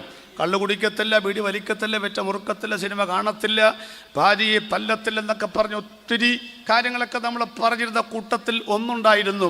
ആത്മഹത്യ ചെയ്യത്തില്ല, അപകട മരണങ്ങൾ ഉണ്ടാകത്തില്ല, ഡിവോഴ്സുകൾ ഉണ്ടാകത്തില്ല. ഇതെല്ലാം നമ്മൾ പണ്ട് പറഞ്ഞ കാര്യങ്ങളാണ്. അതൊക്കെ ഏതാണ്ട് കാറ്റിൽ പറന്നുകൊണ്ടിരിക്കുന്ന ഒരു കാലഘട്ടത്തിലേക്കാണ് വരുന്നത്. കാലം എത്ര മാറിയാലും, നിങ്ങളെത്ര ശാസ്ത്ര വിശാരദന്മാരും പണ്ഡിത പടുക്കളുമാണെങ്കിലും ഈ പുസ്തകത്തിൻ്റെ വള്ളിയോ പുള്ളിയോ മാറ്റാൻ ആർക്കും ദൈവം അനുമതി കൊടുത്തിട്ടില്ല. അതുകൊണ്ട് ഞാൻ കനത്ത ഭാഷയിൽ സ്നേഹത്തോടെ എന്നെ മുമ്പിലിരിക്കുന്ന യുവതി യുവാക്കന്മാരോട് ഞാൻ പറയുകയാണ്, രക്ഷിക്കപ്പെട്ട ദൈവമക്കൾ, രക്ഷിക്കപ്പെട്ടവരെ മാത്രമേ വിവാഹം കഴിക്കാവൂ. ഇതൊക്കെ എന്തിനാ പറയുന്ന പോലെ അറിയാം. അന്ന ഭാഷ അങ്ങനെ പറയുന്നതെന്ന് ചോദിക്കുമ്പോൾ, എൻ്റെ പൊന്നോ, നടക്കുന്ന സംഭവങ്ങളൊക്കെ നിങ്ങൾ കണ്ടിട്ടുണ്ടോ? എല്ലാം കൂടെ വാരി വലിച്ച് അടുക്കും ചിട്ടയുമായിട്ട് പറയാനുള്ള സമയമൊന്നും ഇവിടെ ഇല്ല. എന്നാൽ ഒരു കാര്യം എനിക്ക് മനസ്സിലാക്കാൻ പറ്റിയിട്ടുണ്ട്. പണ്ടൊക്കെ രക്ഷിക്കപ്പെട്ട കുട്ടികൾ രക്ഷിക്കപ്പെടാത്തവരെ കല്യാണം കഴിക്കുന്നത് അപൂർവങ്ങളിൽ അപൂർവമായ ഒരു വാർത്തയായിരുന്നു. ഇന്നങ്ങനല്ല. വിശ്വാസികൾ കല്യാണം കഴിക്കുന്നു എന്നുള്ളതിനേക്കാൾ എന്നെ ഭയപ്പെടുത്തുന്ന കാര്യം, ദൈവദാസന്മാരുടെ മക്കൾ പോലും എന്ത് ചെയ്യുന്നു? രക്ഷിക്കപ്പെടാത്തവരെ വിവാഹം കഴിക്കുന്നു. അവർ മനുഷ്യരല്ലാന്നോ മതമുള്ളത് കൊണ്ട് മനസാക്ഷിയില്ലാത്തവരാണ് ഒന്നും ഞാൻ പറഞ്ഞിട്ടില്ല. പക്ഷേ ഞങ്ങളുടെ വേദപുസ്തകം, നമ്മുടെ വേദപുസ്തകം പറയുന്നത് 2 തരം വിത്ത് ചേർത്ത് വിതയ്ക്കാൻ സാധ്യമല്ല, 2 തരം നൂല് ചേർത്ത് നെയ്തെടുക്കാനും പറ്റില്ല. ദേവാലയങ്ങൾക്ക് വിഗ്രഹവുമായി ഒരു സംബന്ധവുമില്ല. ഇരുളും വെളിച്ചവും തമ്മിൽ യോജിച്ചു പോകാനൊക്കില്ല. അതുകൊണ്ട് ദൈവമക്കളെ, നിങ്ങൾ എത്ര പുരോഗമനവാദികളാണെങ്കിലും ഞാൻ സ്നേഹത്തോടെ പറയട്ടെ, വിശ്വാസികളുടെ പിതാവായ അബ്രഹാം തൻ്റെ ദാസനെ കൈ തുടയിൽ വെച്ച് സത്യം ചെയ്ത് പറയിപ്പിച്ചത് അന്യജാതിയിൽ നിന്ന് പെണ്ണെടുക്കരുതെന്നാണ്. മാനുഷിക സ്നേഹത്തെയോ മതങ്ങളുടെ ബന്ധനങ്ങളെയോ ബന്ധനമാക്കാൻ വേണ്ടി പറയുന്നതല്ല, യേശു അകത്തുള്ള ഒരു ദൈവ പൈതൽ. ഞാൻ ബൈബിൾ അടിസ്ഥാനത്തിലാണ് പറയുന്നത്. അതുകൊണ്ട് ചെക്കൻ നല്ലതാണ്, പഴുതാര മീശയാണ്, നല്ല കൃതാവാണ്, സമ്മർ കട്ടിംഗ് ആണ്, എഞ്ചിനീയറാണ്, കാനഡയാണ് എന്നൊക്കെ പറഞ്ഞാലും നിന്റെ ജീവിതം കുട്ടിച്ചോറാക്കരുത്. അതുകൊണ്ട് രക്ഷിക്കപ്പെട്ട ദൈവമക്കൾ, രക്ഷിക്കപ്പെട്ടവരെ മാത്രമേ വിവാഹം കഴിക്കാൻ പാടുള്ളൂ എന്ന് ഈ വേദപുസ്തകം വ്യക്തമായി രേഖപ്പെടുത്തിയിട്ടുണ്ട്. അതിനപ്പുറത്ത് ചെയ്യരുത് എന്നുള്ള സ്നേഹത്തോടെ ഞാൻ നിങ്ങളെ ഓർപ്പിച്ചുണർത്തുകയാണ്. ഒരു പെൺകുട്ടി എന്നോട് ചോദിച്ചു, സർ ഞാൻ കറുത്തവനെ കല്യാണം കഴിച്ചോട്ടെ? കഴിച്ചോ. നൈജീരിയക്കാരൻ? കഴിച്ചോ, കുഴപ്പമില്ല. രക്ഷിക്കപ്പെട്ടിട്ടില്ല? പറ്റില്ല. രക്ഷിക്കപ്പെടാത്തവരെ കല്യാണം കഴിക്കട്ടെ. ഒരിക്കലും ഒരു യുവജന ക്യാമ്പിൽ വെച്ചൊരു വെങ്കൊച്ചു പറയുകയാണ്, പാസ്റ്റർമാർ ഇങ്ങനെയൊന്നും സങ്കുചിത മനോഭാവത്തോടെ സംസാരിക്കരുത്. ഞാൻ പറഞ്ഞു, എന്നാ കാര്യം? പാസ്റ്റേ, ഒരു കാര്യം പാസ്റ്റർ ചിന്തിക്കണം, ഞങ്ങളിങ്ങനെ രക്ഷിക്കപ്പെടാത്തവരെ കല്യാണം കഴിച്ചാൽ ആ ആത്മാവിനെയും കൂടെ രക്ഷയിലേക്ക് കൊണ്ടുവരാമല്ലോ. ഞാൻ പറഞ്ഞു, നിനക്ക് ആത്മഭാരം കണ്ടമാനം കൂടിയിട്ട് ഇതുപോലെ ഒത്തിരി പേരെ രക്ഷയിലേക്ക് കൊണ്ടുവന്നാൽ സംഗതി ആകപ്പാടെ പൊളിഞ്ഞു പോകും. മക്കളെ, കാട്ടാന കുഴി ചാടിയാൽ കാട്ടുപോത്തിന് ബലമുണ്ടെന്ന് പറഞ്ഞാലും ആനെ കയറ്റാൻ ആന തന്നെ വന്നേ പറ്റത്തുള്ളൂ. നിന്റെ പ്രേമലേഖനം കൊണ്ട് ഒരുവന്റെ പാപ ശമ്പള മരണ നരക ന്യായവിധി മാറ്റാൻ പറ്റുമായിരുന്നെങ്കിൽ സ്വന്തം പുത്രനെ ലോകത്തിൽ അയക്കേണ്ട കാര്യമില്ലായിരുന്നു. അതുകൊണ്ട് യേശുക്രിസ്തുവിന്റെ ക്രൂശിനല്ലാതെ, ക്രൂശിൽ മരിച്ച യേശുക്രിസ്തുവിന്റെ ആ യാഗത്തിൽ വിശ്വസിച്ചിട്ടല്ലാതെ ഒരുത്തനും ദൈവരാജ്യത്തിൽ കടക്കാൻ കഴിയില്ല എന്നുള്ള കാര്യം വേദപുസ്തകം വളരെ വ്യക്തമായി പറയുന്ന കാര്യമാണ്. ഇവിടെ പിശാച് ജയിക്കുന്നുണ്ടോ എന്നെനിക്കൊരു സംശയമുണ്ട്. കാരണം എൻ്റെ അറിവിൽ ദൈവവചനം നന്നായി പ്രസംഗിച്ചിരുന്ന 2-3 കർത്തദാസന്മാരൊക്കെ ഇപ്പോൾ ഏതാണ്ട് പ്രസംഗം അവസാനിപ്പിച്ച സ്ഥിതിയാണ്. നിൽക്കുന്നു എന്ന് തോന്നുന്നവൻ വീഴാതിരിപ്പാൻ ശ്രദ്ധിച്ചു കൊള്ളട്ടെ. കല്യാണം കഴിപ്പിച്ച് വിട്ട പിള്ളേര് പോലും ഇപ്പോൾ സുരക്ഷിതരല്ല എന്ന് നിങ്ങൾ മനസ്സിലാക്കണം. കോഴിക്കോട് ജില്ലയിൽ 2000-ലധികം കുടുംബിനികളാണ് കഴിഞ്ഞ ഒറ്റ വർഷം കാമുകൻ്റെ കൂടെ ഒളിച്ചോടിപ്പോയത്. കല്യാണം കഴിച്ച വീട്ടമ്മമാരാണ്. 2400-ൽ പരം വീട്ടമ്മമാരാണ് ഒളിച്ചോടിപ്പോയത്. ഒരു മർമ്മം, ഒരു ദൂത് എനിക്ക് മനസ്സിലായത് പറഞ്ഞ് ഒന്ന് പ്രാർത്ഥിക്കാൻ പോവുകയാണ് നമ്മൾ. പ്രിയപ്പെട്ടവരെ, നിങ്ങൾ സുവിശേഷ വേലയ്ക്കുള്ളവരാണെന്ന് പിശാച് കണ്ടു. ആര്? ഈ തലമുറകളൊക്കെ. അതുകൊണ്ട് പിശാചൊരു കാര്യം ചെയ്തു. ഞാൻ ചോദിക്കട്ടെ, ഇവിടെ ഇരിക്കുന്ന സണ്ണി പാസ്റ്ററുണ്ട്, അല്ലെങ്കിൽ സുമേഷ് പാസ്റ്ററുണ്ട്, മറ്റ് കർത്തദാസന്മാരുണ്ട്. അവരെ പ്രായം കണ്ടാൽ അറിയാം, ദീർഘമായ 10 പതിറ്റാണ്ടുകൾ ഈ കലപ്പയ്ക്ക് കൈവച്ചവരാണ്. അവർക്കൊക്കെ പിന്മാറിപ്പോകണമായിരുന്നെങ്കിൽ പണ്ടേ പിന്മാറിപ്പോകാമായിരുന്നു. രോഗങ്ങൾ വന്നിട്ടുണ്ട്, പ്രതിസന്ധികൾ വന്നിട്ടുണ്ട്, പ്രശ്നങ്ങൾ വന്നിട്ടുണ്ട്. സ്വന്തം മകൻ മരിച്ചിട്ട് കുഴിച്ചിടാൻ സ്ഥലമില്ലാത്തത് കൊണ്ട് ഞങ്ങളൊക്കെ പാതിരാത്രി അടുത്ത വിട്ടിച്ചെന്ന മണ്ണ് ചൂരക്കുട്ടയ്ക്കകത്ത് കൊണ്ടുവന്ന് പാറപ്പുറത്ത് മണ്ണിട്ട് ചുറ്റും കയ്യാലെ പെടാതെ നടുക്കുള്ള മണ്ണ് കോരിക്കളഞ്ഞ് അവിടെ കുഞ്ഞിനെ അടക്കം ചെയ്തിട്ടുണ്ട്. പുരാതന കാലത്തെ, പണ്ട് കാലത്തെ പെന്തക്കോസിലെ പിതാക്കന്മാർ അനവധി പ്രാവശ്യം ഈ കലപ്പയിൽ കൈവച്ച ശേഷം കരഞ്ഞ് പിന്മാറിപ്പോകാൻ അവസരമുണ്ടായിട്ടും ഒരിക്കൽ പോലും കൈയെടുക്കാതെ ഒരു കരം മാത്രമെടുത്ത കൈലേശ കൊണ്ട് കണ്ണുനീർ തുടച്ചിട്ട് മറുകരം കലപ്പയിൽ മുറുകെ പിടിച്ചു പറഞ്ഞു, യഹോവ നല്ലവനെന്ന് രുചിച്ചറിവിൻ. സന്നിപ്പാശ്രയെ വീഴ്ത്താൻ വേറെ മാർഗമില്ല. ക്യാൻസർ തന്നാൽ നമ്മൾ യേശുവിനെ തള്ളി പറയില്ല. കാൽ ആക്സിഡന്റ് ഒടിഞ്ഞാൽ നമ്മൾ തള്ളി പറയില്ല. നമ്മളോടൊക്കെ ഇനി പനിയും കോവിഡും കൊറോണയും വന്നാലൊന്നും നമ്മളൊന്നും ഇനി ഇത് പിശാചിന് കീഴ്പ്പെടുകയില്ല. കാരണം കഷ്ടതയ്ക്കോ പട്ടിണിക്കോ ഉപദ്രവത്തിനോ നഗ്നതയ്ക്കോ ആപത്തിനോ വാളിനോ ഇപ്പോൾ ഉള്ളതോ വരുവാൻ ഉള്ളതോ ഉയരത്തിനോ ആഴത്തിനോ മരണത്തിനോ ദൂതന്മാർക്കോ വാഴ്ചകളോ അധികാരങ്ങൾക്കോ യേശുവിന്റെ സ്നേഹത്തിൽ നിന്ന് എന്നെ വേർപിരിക്കാൻ കഴിയത്തില്ലെന്ന് പിശാച് മനസ്സിലാക്കിയപ്പോൾ അവൻ ചെയ്ത മറ്റൊരു തന്ത്രത്തിന്റെ ഭാഗമാണ് നിന്നെ വീഴ്ത്താൻ കഴിയില്ലെന്ന് അവന് മനസ്സിലായി. കാരണം നീ ഉപവാസമുള്ളവനാ, നീ പ്രാർത്ഥനയുള്ളവനാ, നീ ദൈവകൃപയുള്ളവനാ. പക്ഷെ നിന്റെ ചങ്ക് പൊടി പൊടിയുന്നത് എവിടാന്നറിയാമോ? കുരുത്തം കെട്ടവരാണെങ്കിലും പിള്ളേരുടെ കാര്യം ഓർക്കുമ്പോഴാണ് നമ്മുടെ ചങ്ക് പൊടിയുന്നത്. ഉപവാസമില്ലാത്ത, പ്രാർത്ഥനയില്ലാത്ത, ബൈബിൾ പോലും വായിക്കാത്ത തലമുറകളെ പിടിച്ചിട്ട് അവനെ വഴിതെറ്റിച്ചാൽ അവന് മനസ്സിലായി ജോയി പാറക്കലിന്റെ പ്രസംഗം നിർത്തണമെങ്കിൽ തലമുറയെ പിടിച്ചാൽ മതി, സുമേഷ് പാസ്റ്റർ പ്രസംഗം നിർത്താൻ തലമുറയെ പിടിച്ചാൽ മതി. നിന്റെ പുസ്തകം അവസാനിപ്പിക്കാൻ, നിന്റെ പ്രസംഗം അവസാനിപ്പിക്കാൻ, നിന്റെ പ്രാർത്ഥന അവസാനിപ്പിക്കാൻ തലമുറകളെ വട്ടമിട്ട് പറക്കുന്ന ഒരു പൈശാചിക ശക്തി ഈ കാലഘട്ടങ്ങളിൽ ഉണ്ട്. ഇത് തിരിച്ചറിയ ദൈവമക്കളെ, ഒരു നിമിഷം നമ്മൾ ദൈവത്തെ ആരാധിക്കാൻ പോവുകയാണ്. ഒന്നുകൂടെ പറഞ്ഞോട്ടെ എന്ന് പറഞ്ഞാൽ, ദൈവസഭ ചെറുതാണ് മക്കളെ. അമ്പര ചുംബിയാ നിൽക്കുന്ന പാതാള ഗോപുരങ്ങളാണ് ഇവിടെ ഉയർന്നു നിൽക്കുന്നത്. അതിൻ്റെയൊക്കെ നടുവിൽ വന്നിട്ട് 2-3 പേര് ചെറിയ ഹാളിനകത്ത് ആരാധന ആരംഭിച്ചത്. പക്ഷെ യേശു പറഞ്ഞിട്ടുണ്ട്, ആ പാതാള ഗോപുരങ്ങൾക്ക് ഈ സഭയെ ജയിക്കാൻ കഴിയത്തില്ല എന്ന് വ്യക്തമായി രേഖപ്പെടുത്തിയിട്ടുണ്ട്. പക്ഷേ ഈ ദൈവസഭയുടെ മുഖത്തെ കരിവാരിത്തേക്കുന്ന, യേശുക്രിസ്തുവിന്റെ ക്രൂശിൽ മുളക് പുരട്ടുന്ന ഒരു വാർത്ത എന്ന് പറഞ്ഞാൽ, നിന്റെ മകനെ കുറിച്ച്, മകളെ കുറിച്ച്, പെന്തക്കോസിനകത്തെ പിള്ളാരെ കുറിച്ച് നാളെ ഒരു അപമാനകരമായ വാർത്ത പത്രത്തിൽ വന്നാൽ സഭകൾ അടച്ചുപൂട്ടേണ്ടി വരും. ഒരല്പസമയം ഒന്ന് കരമടിച്ച് ആരാധിക്കാൻ പോവുകയാണ്. വല്ലാത്ത ദുഷ്ട മനുഷ്യന്റെ കണ്ണുകൾ, വിടക്ക് കണ്ണുകൾ നിന്റെ പെൺകുട്ടികളെ ചുറ്റും വട്ടം കറങ്ങുന്നുണ്ട്, നിന്റെ മാൻകുടി ചുറ്റും വട്ടം കറങ്ങുന്നുണ്ട്. അമ്മയോടും അപ്പനോടും ചോദിക്കാതെ ഒറ്റ ദിവസം കൊണ്ട് നാട് വിട്ടു പോകുന്ന ആ പൈശാചിക ബന്ധനങ്ങൾക്ക് മീതെ ആത്മകൃപ പ്രാപിച്ച് പ്രാർത്ഥിക്കുവാൻ കഴിയുന്നവരുണ്ടെങ്കിൽ ഒരു മിനിറ്റ് ഞാൻ വേർതിരിക്കുകയാണ്. വല്ലവന്റെയും കുട്ടിക്ക് വേണ്ടിയല്ല പ്രാർത്ഥിക്കേണ്ടത്, വിവാഹം ചെയ്ത് അയച്ചവർ ഉൾപ്പെടെയുള്ളവർക്ക് വേണ്ടി പ്രാർത്ഥിക്കണം. കർത്താവേ, എന്റെ തലമുറയുടെ മേൽ ഈ ശാപം വരരുത്, എന്റെ സഭയുടെ പേരിൽ പത്രവാർത്ത വരരുത്. ഒന്ന് ആരാധിച്ച ദൈവമക്കളെ, ഒന്ന് ആരാധിച്ച ദൈവമക്കളെ. എൻ്റെ പിള്ളേരൊക്കെ കല്യാണം കഴിച്ച് സുരക്ഷിത വിചാരിച്ചിരിക്കാതെ ഈ കരമടിക്കുന്ന കരമടിയുണ്ടല്ലോ, വരാൻ പോകുന്ന ദുരന്തങ്ങളെ വഴിമാറ്റി വിടുന്ന, ഗതി തിരിച്ചു വിടുന്ന ഒരു പ്രാർത്ഥനയാണെന്ന് വിശ്വസിക്കുന്നവർക്ക് വേണ്ടി വ്യാപരിക്കുന്നു.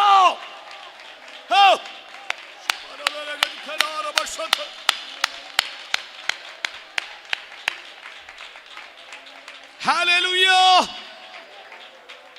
സ്തോത്രം. നമ്മുടെ സുവിശേഷ പ്രസംഗങ്ങളൊക്കെ അടച്ചുപൂട്ടാൻ ഒരപമാനം വന്നാൽ പോരെ കുഞ്ഞെ? ക്രൂശിൽ ഉയർത്തപ്പെട്ട യേശുവ നമ്മുടെ വിഷയം. ആ മുഖത്ത് കാർക്കിച്ചു തുപ്പുന്ന ഒരു സ്വഭാവം എൻ്റെ മക്കളെ നിങ്ങൾക്കുണ്ടാകരുത് എന്ന് വളരെ സ്നേഹത്തോടെ ഞാൻ ഒരപ്പൻ്റെ പ്രായമുള്ളത് കൊണ്ട് അപേക്ഷിക്കുകയാണ്. നിങ്ങളൊക്കെ ഈ പുസ്തകം തുടർന്ന് പ്രസംഗിക്കണം എന്ന ആഗ്രഹത്തോടെയാണ് കിട്ടിയ സ്തോത്രക്കാഴ്ച കൊണ്ട് നിങ്ങളെയൊക്കെ ഞങ്ങൾ വളർത്തിയത്. ഈ പ്രസംഗം നിങ്ങൾ തുടർന്ന് പ്രസംഗിച്ചില്ലെങ്കിലും ഈ പുസ്തകം ഞങ്ങൾ അടച്ചു വെക്കാനുള്ള ഗതികേട് നിങ്ങൾ ഉണ്ടാക്കരുത് എന്ന് സ്നേഹത്തോടെ ഞാൻ ഓർപ്പിക്കുന്നു. ഒരിക്കൽ കൂടെ നമ്മുടെ തലമുറയ്ക്ക് മേൽ വ്യാപരിക്കുന്ന എല്ലാ കെട്ടുകളും അഴിഞ്ഞു മാറട്ടെ. സുവിശേഷ വേലയ്ക്ക് സമർപ്പിക്കപ്പെട്ടവന്റെ മേൽ വ്യാപരിക്കുന്ന വിടക്ക് കണ്ണ് അത് വഴിമാറിപ്പോകട്ടെ. ദൈവത്തിന്റെ വേലയ്ക്കായി സമർപ്പിച്ച കുഞ്ഞുങ്ങളെ, ഇന്ന് പകൽ ഞാൻ കർത്താവിന്റെ വേല മാത്രമേ ചെയ്യത്തുള്ളെന്ന് ഒരു തീരുമാനമെടുക്കുക. ഇന്ന് പകൽ രാത്രി ഒടുവിൽ ഞാൻ പ്രാർത്ഥിച്ചോളാം. രണ്ടാമത്തെ കാര്യം ഞാൻ വിട്ടുകളയുകയാണ്. ഒന്ന്, തിന്നും വിറ്റും നട്ടും തിന്നും കുടിച്ചും പോരുന്ന കാലമായിരുന്നു നോഹയുടെ കാലഘട്ടം. 2, ഇഷ്ടമുള്ളവരെ കല്യാണം കഴിച്ചൊരു കാലമായിരുന്നു. അതായിരുന്നു ഏറ്റവും വലിയ ശാപം. അതിൽ നിന്നാണ് പ്രശ്നങ്ങൾ ഉടവായത്. ദൈവം പറഞ്ഞു, എനിക്കിത് സഹിക്കാൻ വയ്യ, അതുകൊണ്ട് ഞാൻ ഈ ഭൂമിയെ നശിപ്പിക്കും എന്ന് ദൈവം തീരുമാനിച്ചു. ആ തീരുമാനത്തിൻ്റെ ഫലമായിട്ടാണ് നോഹയുടെ കാലഘട്ടത്തിൽ ജലപ്രളയം ലോകത്തിലേക്ക് വരുന്നത്. അതുകൊണ്ട് ഇന്നത്തെ വിവാഹത്തിൻ്റെ ശൈലികൾ നിങ്ങൾ ശ്രദ്ധിച്ചോ. 1, രക്ഷിക്കപ്പെടാത്തവർ പെടാത്തവരെ കല്യാണം കഴിക്കുന്നു, അതേ ഞാൻ പറഞ്ഞുള്ളൂ. 2, ഡിവോഴ്സ്. ഒരു ഉളുപ്പുമില്ല, ഒരു സങ്കടവുമില്ല, ഒരു പ്രശ്നവുമില്ല. അതാണ്ട് ഇന്നാളെ കോടതി ഒരു പെണ്ണിനോട് ചോദിച്ചു, ഡിവോഴ്സ് വേണോ? വേണം സാർ. മക്കളുണ്ടോ? ഒരു കുഞ്ഞുണ്ട്. ആണോ പെണ്ണോ? പെണ്ണ്. എത്ര വയസ്സായി? 10ൽ പഠിക്കുന്നു. കോടതി ഇടപെട്ട് ചോദിക്കുക, മോളെ അഡ്ജസ്റ്റ് ചെയ്ത് കൂടെ? കാലം കഴിഞ്ഞു സാർ. അണ്ടർസ്റ്റാൻഡിങ് കഴിഞ്ഞു സാർ. നിനക്ക് സ്റ്റിച്ചിങ് തയ്യലറിയാമോ? അറിയാം സാർ. സൂചി നൂലും വീട്ടിലുണ്ടോ? ഉണ്ട് സാർ. ഷർട്ടിൻ്റെ ബ്ലൗസിൻ്റെ ഒരു ഭാഗം കീറിയാൽ നിനക്ക് ആ സൂചി നൂല് ഉപയോഗിച്ച് തുന്നിക്കൊണ്ട് നടന്നുകൂടെ എന്ന് പറഞ്ഞ അർത്ഥം എന്താ? ഒരു ചെറിയ പ്രശ്നമുണ്ടായാൽ അതൊക്കെ അഡ്ജസ്റ്റ് ചെയ്ത് കൊണ്ട് നടന്നുകൂടെ എന്ന് ആരാണ്ടിന് വേണ്ടി കോടതി ചോദിക്കുകയാണ്.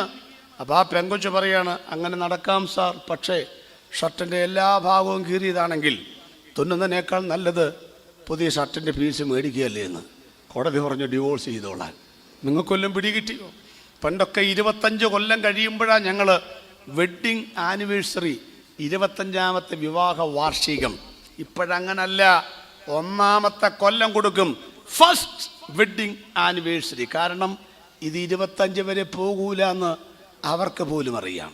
25 വർഷം കഴിയുമ്പോഴാണ് പണ്ടൊക്കെ വീടിൻ്റെ മുകളിൽ ട്രസ് വർക്ക് ചെയ്യുന്നത്. ഇപ്പം വീട് പണിയുമ്പോഴേ വർക്ക് ചെയ്യും. കാരണം ചോർച്ച നേരത്തെ ഉണ്ടാകുമെന്ന് അറിയാമെന്ന് എന്നെ ശ്രദ്ധിക്കുന്ന പ്രിയപ്പെട്ടവരെ. അതുകൊണ്ട് ഡിവോഴ്സിനെ കുറിച്ച് പറഞ്ഞപ്പോഴാണ് ഞാൻ ഒരു കാര്യം ഓർത്തത്. ഞാൻ സ്നേഹത്തോടെ ഒന്ന് ചോദിച്ചോട്ടെ പ്രിയപ്പെട്ടവരെ. ഞാൻ പല പ്രസംഗത്തിലും ഈ ചോദ്യം ആവർത്തിച്ചിട്ടുണ്ടാകും, ഒന്നും കൂടെ ചോദിക്കുകയാണ്. ഇനി ഒരു ജന്മമുണ്ടെങ്കിൽ, ചുമ്മാതെ ചോദിക്കുന്നതാണ് കേട്ടോ, കേട്ടോ എന്ന് പറഞ്ഞാൽ ലഡു ഒന്നും പൊട്ടരുത്. ഇനി ജന്മമൊന്നുമില്ല, അതിന് അവിടെ പോകാനുള്ളൂ. എന്നാലും ഉറക്കൊക്കെ ഒന്ന് മാറട്ടെ. ഇനി ഒരു ജന്മമുണ്ടെങ്കിൽ ഇപ്പോഴുള്ള ഭാര്യ മതിയോ? ഇപ്പോഴുള്ള ഭർത്താവ് മതിയോ?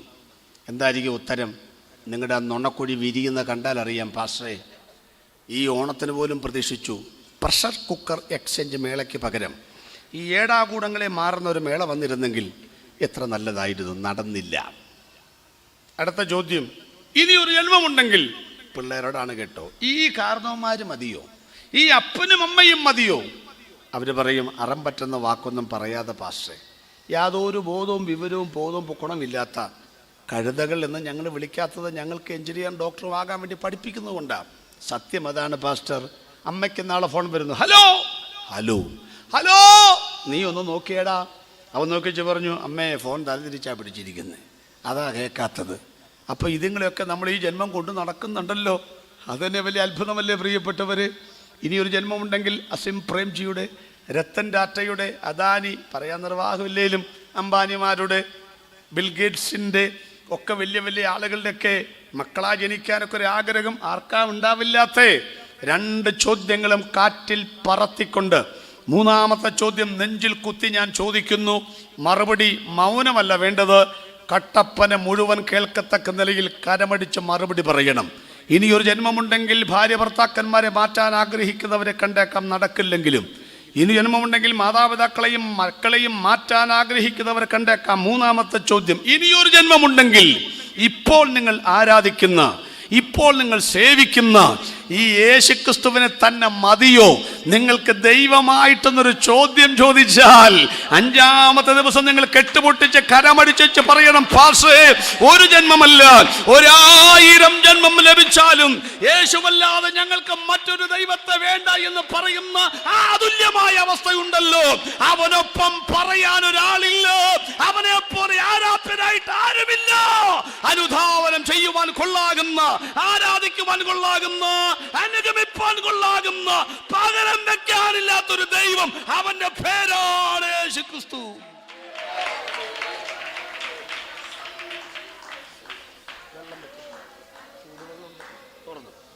അപ്പൊ 2 കാര്യങ്ങൾ നമ്മൾ ചിന്തിച്ചു കഴിഞ്ഞു. 1ാമത്തെ കാര്യം എന്താണ്?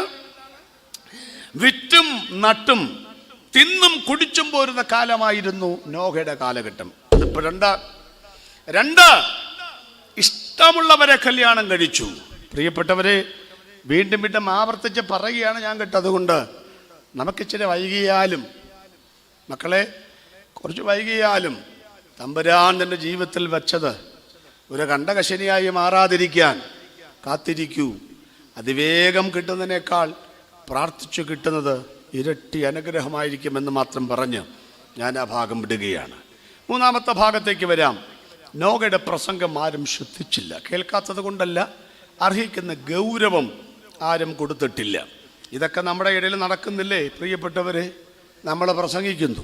അണ്ട് ഇപ്പം കൺവെൻഷനൊക്കെ പരസ്യമായിട്ട് യോഗങ്ങൾ നടത്തുന്ന ഒത്തിരി സ്ഥലങ്ങളാണ്. കുര്യാക്കോസ് കുടക്കച്ചിറ അച്ചായനൊക്കെ ഞാൻ കാണുന്നത് തന്നെ പരസ്യയോഗത്തിൽ പ്രസംഗിക്കുന്ന ഒരാളെന്നുള്ള നിലയ്ക്കാണ്. ഞങ്ങളൊക്കെ ജെറുസലേം ഗോസ്ബൽ ടീമിലൊക്കെ അങ്ങനെ പോകുന്നയാളാണ്. ഞാൻ ഇന്ന് പകൽ പറഞ്ഞു, കേരളത്തിൻ്റെ 14 ജില്ലകളിൽ 1,40,000 ട്രാക്ട് കൊടുത്തയാളാണ് ഞാൻ. കേരളത്തിൻ്റെ 465 സിറ്റികളിലായി, ഇന്ത്യയിലെ 29 സ്റ്റേറ്റുകളിലായി, കേന്ദ്രഭരണ പ്രദേശങ്ങളിലായി, ഭദ്രാനഗർ ഹാവേലിയും ലക്ഷദ്വീപും ഡാമിന് ഒഴികെ ഇന്ത്യയിലെ മുഴുവൻ സ്ഥലങ്ങളിലും സുവിശേഷം പ്രസംഗിച്ച് യേശുവിനെ അവതരിപ്പിച്ചയാളാണ് ഞാൻ. 10.5 ലക്ഷം ആളുകളുടെ കയ്യിൽ എൻ്റെ ഈ കൈ കൊണ്ട് ഞാൻ ലഘുലേഖ കൊടുത്തിട്ടുണ്ട്. സ്തോത്രം. കേരളത്തിൻ്റെ 465 സിറ്റികളിൽ ഞാൻ യേശുവിനെ പ്രസംഗിച്ചിട്ടുണ്ട്. അല്ലാണ്ട് കാരണകത്ത് വന്ന സ്റ്റേജ് അത് ഇപ്പോഴത്തെ ഒരവസ്ഥ ഇതൊക്കെ ചെയ്തിട്ടുണ്ടെന്ന് ഞാൻ പറഞ്ഞ സാരമെന്നാന്നോലും മനസ്സിലായോ? ഒരാളും ഞങ്ങൾ ശ്രദ്ധിക്കാറില്ല. ഉണ്ടാച്ചാ പരശോധനക്ക് നിന്ന് ആര് ശ്രദ്ധിക്കാനാണ്? പണ്ട് സഖാവ് EMS നമ്പൂതിരിപ്പാട് അറിയാമല്ലോ, ചോരയെങ്കിൽ ചോര കൊടുത്ത വിപ്ലവത്തെ പാലൂട്ടി വളർത്തുവാൻ രണാങ്കണത്തിൻ്റെ വീതിയിൽ ഇറങ്ങിയ ചെമ്പടയുടെ സമർത്ഥനായ സാരഥി എന്നൊക്കെ ഞങ്ങൾ പണ്ട് പറഞ്ഞിരുന്ന സഖാവ് EMS നമ്പൂതിരിപ്പാട് ഒരു കാൽനട പ്രചരണ ജാഥയാത്ര സംസാരിക്കും വേണ്ടി കടന്നു പോകുമ്പോൾ ഒരു ഉപദേശി വഴിയരികിൽ നിന്നുകൊണ്ട് യേശുവിനെ പ്രസംഗിക്കുന്നു. നിങ്ങൾക്കറിയാമല്ലോ, വഴികെ പ്രസംഗിക്കുന്നവനെ ആർക്ക് വേണം? ഇല്ലേ? ഇപ്പം നമ്മളെ പ്രസംഗിക്കണമെങ്കിൽ നോട്ടീസ് വേണം, സ്റ്റേജ് വേണം, കളർഫുള്ള് ഇങ്ങനെ കൊയറൊക്കെ വേണം. ഇവിടെ ഇത് തന്നെ ആൾ കുറഞ്ഞെന്നും പറഞ്ഞ് 20 പേരെ ആൾ കുറഞ്ഞെന്നും പറഞ്ഞ് കഴിഞ്ഞ ദിവസം ഒരു മഹാൻ ട്രിവാൻഡ്രത്ത് ചെന്നിട്ട് പ്രസംഗിക്കാതെ തിരിച്ചു പോന്നു. നിങ്ങളൊക്കെ കണ്ടു കാണും, കേട്ട് കാണുമായിരിക്കും. അവരെ നമ്മൾ വിളിക്കുന്ന കർത്താവിൻ്റെ വിലയേറിയ ദാസെന്നാണ് നമ്മൾ വിളിക്കുന്നത്. എനിക്കറിയാമല്ലേ വിലയേറിയതാണ് വില കുറഞ്ഞ. എന്തായാലും ഞാൻ പറഞ്ഞത്, ഈ EMS നമ്പൂതിരിപ്പാട് ഇങ്ങനെ നോക്കിയപ്പം ഒരു ഉപദേശി പ്രസംഗിക്കുന്നു. അദ്ദേഹം തൻ്റെ ഗ്ലാസ് പതിയെ താഴ്ത്തി ആ പ്രസംഗം ശ്രദ്ധിച്ചു. കവനപ്രസംഗകരോട് ആളുകൾ പ്രതികരിക്കുന്നത് കണ്ടിട്ടുണ്ടോ? എൻ്റെയൊക്കെ ഷർട്ടിൻ്റെ ബട്ടൺ സരിച്ചിട്ടുണ്ട്, മൈക്ക് ഓഫാക്കിയിട്ടുണ്ട്, ബീഡി വലിച്ച് എന്നും പറഞ്ഞ് ഊതിയിട്ടുണ്ട്, പുറകിലത്തെ ഷർട്ടെ പിടിച്ച് വലിച്ചിട്ടുണ്ട്, കൂക്ക് വിളിച്ചിട്ടുണ്ട്, പലതും ചെയ്തിട്ടുണ്ട്. നമ്മൾ പണ്ടത്തെ കഥാപ്രസംഗകനായതുകൊണ്ട് കവല കാണുമ്പം ഒരു ആവേശമാണ്, നമ്മളങ്ങോട്ട് പ്രസംഗിച്ച് വിടുവന്നേ. ഞാൻ പറഞ്ഞൊരു കാര്യം വല്ലതും മനസ്സിലായോ? അപ്പം ഞങ്ങൾ പ്രസംഗിച്ചുകൊണ്ടിരിക്കുമ്പോൾ, ഈ വഴി പ്രസംഗിച്ചുകൊണ്ടിരിക്കുമ്പം ചില ആളുകളെങ്ങനെ ഞങ്ങളെ ഒന്ന് നോക്കിയേച്ചു പോകും. പുച്ഛം എന്നാണ് അതിൻ്റെ പേര്. എന്തോന്നാണ് പുച്ഛം എന്ന് പറഞ്ഞാൽ? ഇങ്ങനെ പോകുന്ന വഴി ഇങ്ങനെ നോക്കി വെച്ച് അങ്ങ് പോകും. ഒരു 50 മീറ്റർ മാറി എന്ന് വെച്ചാൽ ഒന്നുകൂടെ നോക്കി നിൽക്കും. അതിൻ്റെ പേര് പുഞ്ഞം എന്നാണ്. പുഞ്ഞം എന്ന് പറഞ്ഞാൽ ആദ്യം നോക്കിയത് പുച്ഛം, ഇപ്പോൾ നോക്കുന്ന ഊളൻ, വട്ടൻ, നട്ടപ്ര വെയിലത്ത് ഒരു പണിയില്ലാതെ ചുമ്മാ ഇറങ്ങിയിരിക്കുക, നിനക്കൊക്കെ വേറെ പണിയില്ലടാ. ആ നോട്ടത്തിൻ്റെ പേരാണ് പുഞ്ഞം. എൻ്റെ വാക്കല്ല, സുകുമാർ അഴീക്കോടിൻ്റെ വാക്കാണ്. അപ്പോൾ പുച്ഛവും പുഞ്ഞവും സഹിച്ചിട്ടൊക്കെയാ ഞങ്ങൾ സൂചിയായിട്ടും പ്രസംഗിക്കുന്നെന്ന്. അപ്പോഴത്തെ സഖാവ് EMS നമ്പൂതിരിപ്പാട് ഗ്ലാസ് താഴ്ത്തി പ്രസംഗം കേട്ടോ. ഈ ഉപദേശം കേട്ടോ ആവേശം കൂടി. ആരാന്നൊന്നും മനസ്സിലായില്ല. ജാഥ ബ്ലോക്കിൽപ്പെട്ടത് കൊണ്ടല്ലേ ശ്രദ്ധിച്ചത്. ഒരു വയോധികനായ മനുഷ്യൻ അടിച്ച് പ്രസംഗിച്ച്, പ്രസംഗമെല്ലാം കെട്ടുകഴിഞ്ഞ് അദ്ദേഹം ശക്തിയായിട്ട് പ്രസംഗിച്ച് കേട്ടോ. ജാഥയുടെ കെട്ടഴിഞ്ഞു, വണ്ടി മുന്നോട്ട് പോയി, അംബാസഡർക്കാരുടെ ഗ്ലാസ് കയറ്റി EMS നമ്പൂതിരിപ്പാട് യാത്രയായി. ഇടത മാസത്തെ ചിന്ത എന്ന് പറയുന്ന വാരികയിൽ സഖാവ് EMS നമ്പൂതിരിപ്പാടിൻ്റെ സുവിശേഷം ഞാൻ പ്രസംഗിക്കുമ്പോൾ പറയുന്ന സുവർണ വാചകം പുറത്തു വന്നു. അതിങ്ങനെയാണ്: ക്രിസ്തു എന്നത് സത്യമത്രേ, സങ്കല്പമത്രേ, തിട്ടമായി പറയുവാൻ എനിക്ക് സാധിക്കുന്നില്ല. പക്ഷേ ഒരു കാര്യം ഞാൻ സമ്മതിക്കുന്നു, ഞങ്ങൾക്കൊക്കെ 10 അക്ഷരം പറയണമെങ്കിൽ കാൽനട പ്രചരണ ജാഥ കവലയിൽ വന്ന് അവസാനിക്കണം. ഞങ്ങളുടെ പേര് വിളിക്കുമ്പോൾ ദിഗന്ധങ്ങൾ ഭേദിക്കുമാറ് ഇൻകുലാബ് സിന്ദാബാദ് വിളികൾ അന്തരീക്ഷത്തെ മുഖരിതമാക്കിക്കൊണ്ട് ഹാരാർപ്പണങ്ങൾ എടുത്തു മാറ്റി മൈക്കിന് സമീപിക്കുമ്പോൾ ആവേശകരമായി അലയൊലികൾ ഉയർത്തണം. അപ്പോൾ സംഘാടകർ പറയും ശാന്തരാകൂ ശാന്തരാകൂ എന്ന് പറയുമ്പോഴാണ് അല്പം വിക്കുപോലുമുള്ള എനിക്ക് അനർഗളമായി സംസാരിക്കുവാൻ ആവേശമുണ്ടാകുന്നത്. ആളുകളുടെ തിരത്തല്ലിലാണ് ഞങ്ങൾ രാഷ്ട്രീയം പ്രസംഗിക്കുന്നെങ്കിൽ ഒരാൾ പോലും കേൾക്കാനില്ലാതിരുന്നിട്ടും കേൾക്കുന്നവൻ പുച്ഛിച്ചു കൊണ്ടുപോയിട്ടും നട്ടപ്രവെയിലത്ത് ഇത്ര ശക്തിയോടെ ഇത്ര ശക്തിയോടെ ഒരു ഉപദേശി യേശുവിനെ പ്രസംഗിക്കണമെങ്കിൽ യേശുവുണ്ടോ എനിക്കറിയില്ല, പക്ഷേ അയാളുടെ ഉള്ളിൽ ഒരു സത്യമില്ലെങ്കിൽ പറയാൻ തൻ്റെ ഇടമുണ്ടാകത്തില്ലെന്ന് ഇന്ന് രാത്രിയിൽ ഈ തൻ്റെ ഇടം തന്ന ദൈവത്തിന് കരമടിച്ചുകൊണ്ട് സ്തോത്രം പറ. ദൈവമക്കളെ, ഏത് കവലയിലും ഏത് സ്ഥലത്തും പറയാൻ കൊള്ളാകുന്ന ഒരുവൻ ഞങ്ങളുടെ അകത്ത് കിടക്കുന്നു. അതാണ് ഞങ്ങളുടെ ഉയര എന്ന് പറയുന്നത്. രക്ഷിക്കപ്പെട്ടാലും പറ്റില്ല, ഞങ്ങൾ പ്രസംഗിക്കുന്നേ ഇല്ലേ അച്ഛാ? കൊടക്കച്ചറച്ച പ്രസംഗം നിർത്താൻ വല്ല പ്ലാനുണ്ടോ? ഇല്ലെന്നേ. അതങ്ങനെ പ്രസംഗിക്കുമെന്നേ. നോഹ പ്രസംഗിച്ച നാട്ടുകാർ ചോദിച്ചു, നോഹ പൂപ്പ എന്തോ എന്നാ വരുമെന്നായി പറയുന്നേ? മഴ. അച്ഛാ മഴ കണ്ടിട്ടുണ്ടോ? അന്ന് വരെ മഴ പെയ്തിട്ടുണ്ടായിരുന്നില്ലെന്നേ. ഭൂമിയിൽ നിന്ന് മഞ്ഞ് പൊങ്ങി എന്നുള്ള വാക്കൊക്കെ വിശദീകരിച്ച് ചിന്തിക്കണം. ഭൂമിയിൽ നിന്ന് മഞ്ഞ് പൊങ്ങി, അങ്ങനെയാണ് നനച്ചോ. അപ്പം മഴ കണ്ടിട്ടില്ല ഈ പുള്ളിക്കാരൻ കേട്ടോ.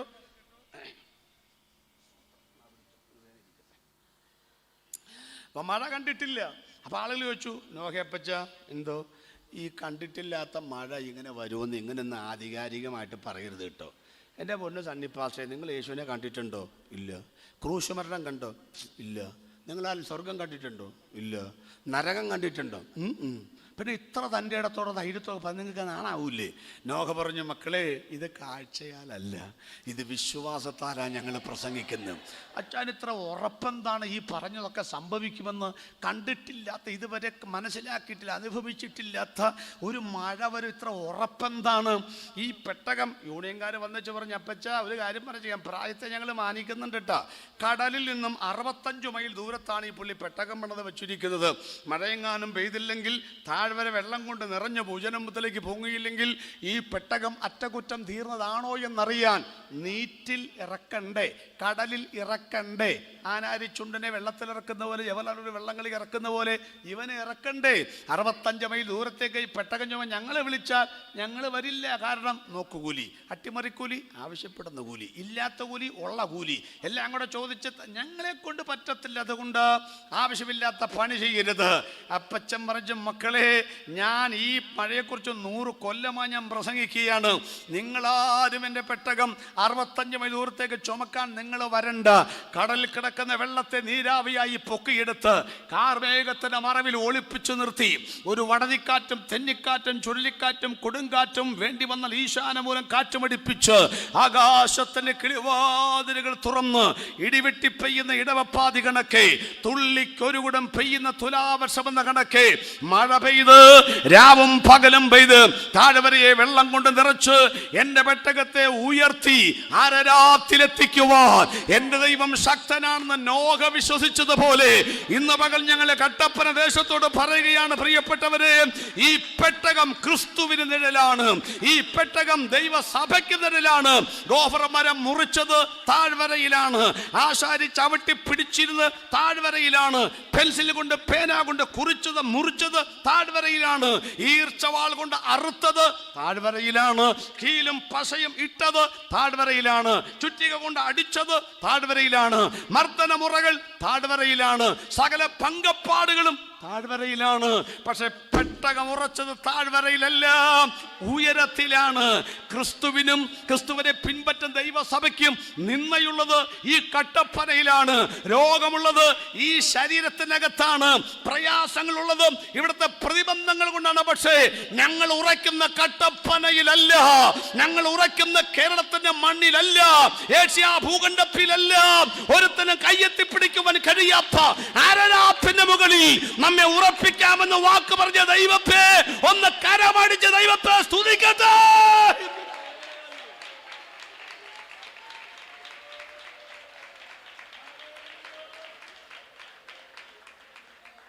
നോഹയെ സമ്മതിക്കണം.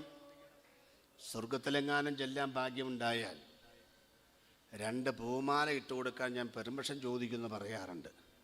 ഒന്ന് ഹാനോക്കിന്, അത് കഴിഞ്ഞ പ്രാവശ്യം പ്രസംഗിച്ച്. ഒന്ന് ഈ പുള്ളിക്ക്, ആർക്ക്? നോഹയപ്പച്ചന്. കാരണം ഏകദേശം 100 കൊല്ലം ഇങ്ങനെ പ്രസംഗിച്ചെന്നാണ് എൻ്റെ ഒരു ഊഹം. എൻ്റെ പൊന്നു, ഒരു വിഷയം 100 കൊല്ലമൊക്കെ പ്രസംഗിക്കുന്ന ആർക്ക് പറ്റും ഭാഷന്മാരെ? ഞാനിപ്പോൾ എന്തോ പ്രസംഗിക്കുന്നത്? അന്ത്യകാലം, നോഹയുടെ കാലം. നിങ്ങൾ വിചാരിച്ചു ഈ പുള്ളി കൊള്ളാമല്ലോ, സന്നിപ്പാസേ അടുത്ത കൊല്ലവും കൂടെ പുള്ളിയെ വിളിക്ക്. ഞാൻ വന്നിച്ച് പറഞ്ഞു, ഇന്നും എൻ്റെ വിഷയം അന്ത്യകാലം. അപ്പോൾ നിങ്ങൾ വിചാരിച്ചു ഇത് കഴിഞ്ഞ കൊല്ലം പ്രസംഗിച്ചതാണല്ലോ, ഏതായാലും വന്നതല്ലേ, അൽഷിമേഴ്സ് രോഗം വല്ലതും പിടിച്ച് കാണും, വന്നിച്ച് പോട്ടെ. 3-ാമത്തെ കൊല്ലവും വിളിച്ചു. ഞാൻ 3-ാമത്തെ കൊല്ലം വന്നിച്ച് പറഞ്ഞു, ഇന്നും എൻ്റെ പ്രസംഗ വിഷയം അന്ത്യകാലം. ഒരു കാര്യം തീരുമാനിക്കാം, കട്ടപ്പന ഉണർവിലേക്കുള്ള എൻ്റെ വരവിൻ്റെ അന്ത്യകാലമായിരിക്കും അത്. മേലാൽ പിന്നെ ഞാൻ ഇങ്ങോട്ടേക്ക് വരേണ്ടി വരികയില്ല. യൂട്യൂബിലൊക്കെ എൻ്റെ പ്രസംഗം കേട്ട, ഈ നോഹയുടെ കാലം പോലെ കേട്ടവർ ഇരിക്കുന്ന ഇരിപ്പ് കണ്ടറിയാം, ഞങ്ങൾ കേട്ടതാണ്. കണ്ട ഒരു പ്രസംഗം ആവർത്തിച്ച് കേൾക്കാൻ താല്പര്യമില്ല നമ്മുടെ ആളുകൾക്ക്. പ്രിയപ്പെട്ടവർ, 10-15 കൊല്ലം മുൻപ് എന്താ രാഷ്ട്രീയക്കാരൻ്റെ പ്രസംഗം? കസ്തൂരി രംഗൻ, കട്ടപ്പനയൊക്കെ ഇളകിയില്ലേ? എന്താ പരിസ്ഥിതി ലോല പ്രദേശങ്ങൾ, ജീവിക്കാൻ പറ്റുമോ ജീവിക്കാൻ പറ്റത്തില്ലയോ, അതായിരുന്നു ഒരു കാലത്തെ വിഷയം. അടുത്ത 5 കൊല്ലം കഴിഞ്ഞപ്പോൾ സരിതയും സാരിത്തുമ്പും എന്നോ വിപ്ലവമായിരുന്നു. പിന്നെ സ്വപ്നയും സുരേഷും വന്നെങ്കിലും വേണ്ടതുപോലെ പിടിച്ചിളക്കാൻ പറ്റിയില്ല. പാലക്കാടും വയനാടും വടക്കഞ്ചേരിയും കഴിഞ്ഞു. എന്തിനാണ് പ്രിയങ്കാന്തി ഇവിടെ വരുന്നത്? സരിൻ എന്തിനാ CPM മത്സരിക്കുന്നത്? ഇവിടെ എന്തിനാണ് മറ്റേ പുള്ളിക്കാരൻ വരുന്നത്? അതൊക്കെ ചൂടേറിയ ചർച്ചയായിരുന്നു. ഇപ്പം മുനമ്പത്തെ ആളുകൾ പോകുന്നതിനെ കുറിച്ചുള്ള ചർച്ചയാണെന്ന്. ഇറച്ചി തിന്നാമോ തിന്നാൻ പാടിയ വിഷയമാണെന്ന്. ഓരോ 5 കൊല്ലം കഴിയുമ്പോൾ രാഷ്ട്രീയ പാർട്ടികളെ വിഷയം മാറണം. നിലനിൽക്കണമെങ്കിൽ പഴയ വിഷയം സരിത പറഞ്ഞാൽ ഇവിടെ വോട്ട് കിട്ടത്തില്ലെന്ന്, സ്വപ്ന പറഞ്ഞാൽ കാര്യം നടക്കുക ഇല്ലെങ്കിൽ പുതിയ വിഷയം ഉണ്ടാക്കുമല്ലോ. ഞങ്ങളെ കണ്ടു പഠിക്കുന്നു. എന്നാ കാര്യം എന്നറിയാമോ? ഞങ്ങൾക്ക് വിഷയം മാറ്റമില്ല. ജോയി പാറക്കൽ പ്രസംഗിച്ചാലും കുര്യാക്കോസ് കുടക്കച്ചേറ പ്രസംഗിച്ചാലും ഏത് പാസ്റ്റർമാർ പ്രസംഗിച്ചാലും മുഴുവൻ പേര് ഞങ്ങൾ പാടിയാലും 21 നൂറ്റാണ്ട് മുൻപ് ഞങ്ങൾ എന്താണോ പ്രസംഗിച്ചത്, ആരെയാണോ പ്രസംഗിച്ചത്, അവരെ ഞങ്ങൾ മാറ്റി പറയില്ല. ഞങ്ങൾക്ക് വേറെ ഒരു ദൈവമില്ല. പ്രിയപ്പെട്ടവരെ, ഒരു രാഷ്ട്രീയ നേതാവ് ഒരു മണ്ഡലത്തിൽ മത്സരിക്കുന്നു, കൂറുമാറുന്നു. സത്യം പറഞ്ഞാൽ നാട്ടുകാരോട് ചോദിച്ചു വേണം പാർട്ടി മാറാൻ. കാരണം ഈ പാർട്ടിക്ക് വേണ്ടിയല്ലേ വോട്ട് ചെയ്ത്. അയാൾ കൂറുമാറുന്നു, കൊടിയുടെ നിറം മാറുന്നു എന്ന്. പക്ഷേ ഞങ്ങളുടെ നേതാവിന്റെ പ്രത്യേകത, അവൻ മണ്ഡലം മാറില്ല. 10 കിലോ കുമ്മായം പാതിരാത്രിയിൽ നീറ്റിയെടുത്ത് ആരാണ്ടിന്റെ മതിൽ പതുങ്ങിയത് എഴുതുന്ന, ഇടവപ്പാതിക്ക് ഇടിവെട്ടി മഴ പെയ്യുമ്പോൾ മതിലിൽ നിന്നും മാഞ്ഞു പോകുന്ന ഒരു കൂഴച്ചക്കട കൂഞ്ഞിന്റെ വിലയില്ലപ്പ ഒരു നേതാവിനെ പ്രസംഗിക്കാനല്ല ഞങ്ങൾ നിൽക്കുന്ന.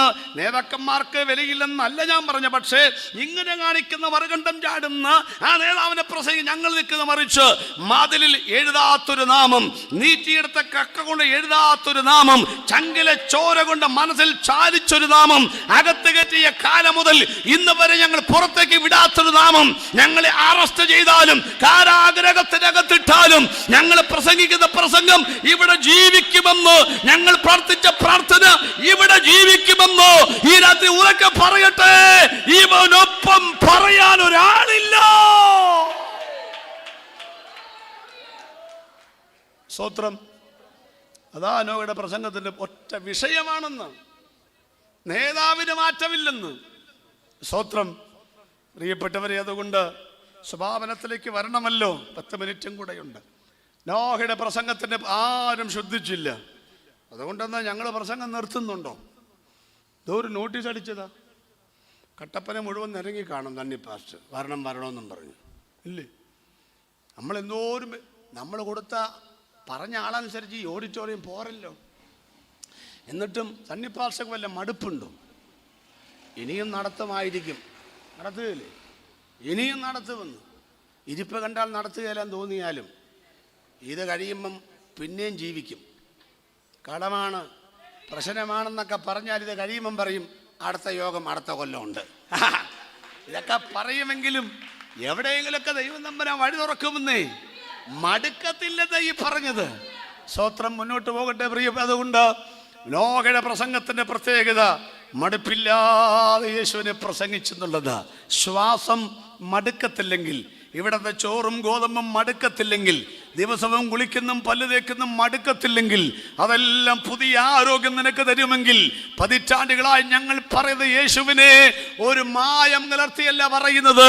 ഞങ്ങളുടെ ഇന്നത്തെ ഉറക്കെ ഞങ്ങൾ പറയട്ടെ, ഞങ്ങൾക്കിത് മടുത്തിട്ടില്ല. മടുപ്പില്ലാത്തൊരു സുവിശേഷമാണ് ഞങ്ങൾ പറയുന്നത് എന്നാണ് ഞങ്ങൾ ഈ പറഞ്ഞതിന്റെ അർത്ഥം. നിങ്ങളൊക്കെ ഈ പെട്ടകത്തിൽ കയറണമെന്നാ ഞങ്ങളുടെ ആഗ്രഹം. പക്ഷേ ഞങ്ങളാരും നിങ്ങളുടെ സഭയെ വരത്തില്ലെന്ന് പറഞ്ഞാലും ഞങ്ങൾ നിർത്തുകയില്ല. കാരണം ഈ പെട്ടകത്തിൽ കയറിയത് ആരാ നിങ്ങൾക്കറിയാമോ? നോഹയും കുടുംബവും. ദൈവത്തിന് സ്തോത്രം.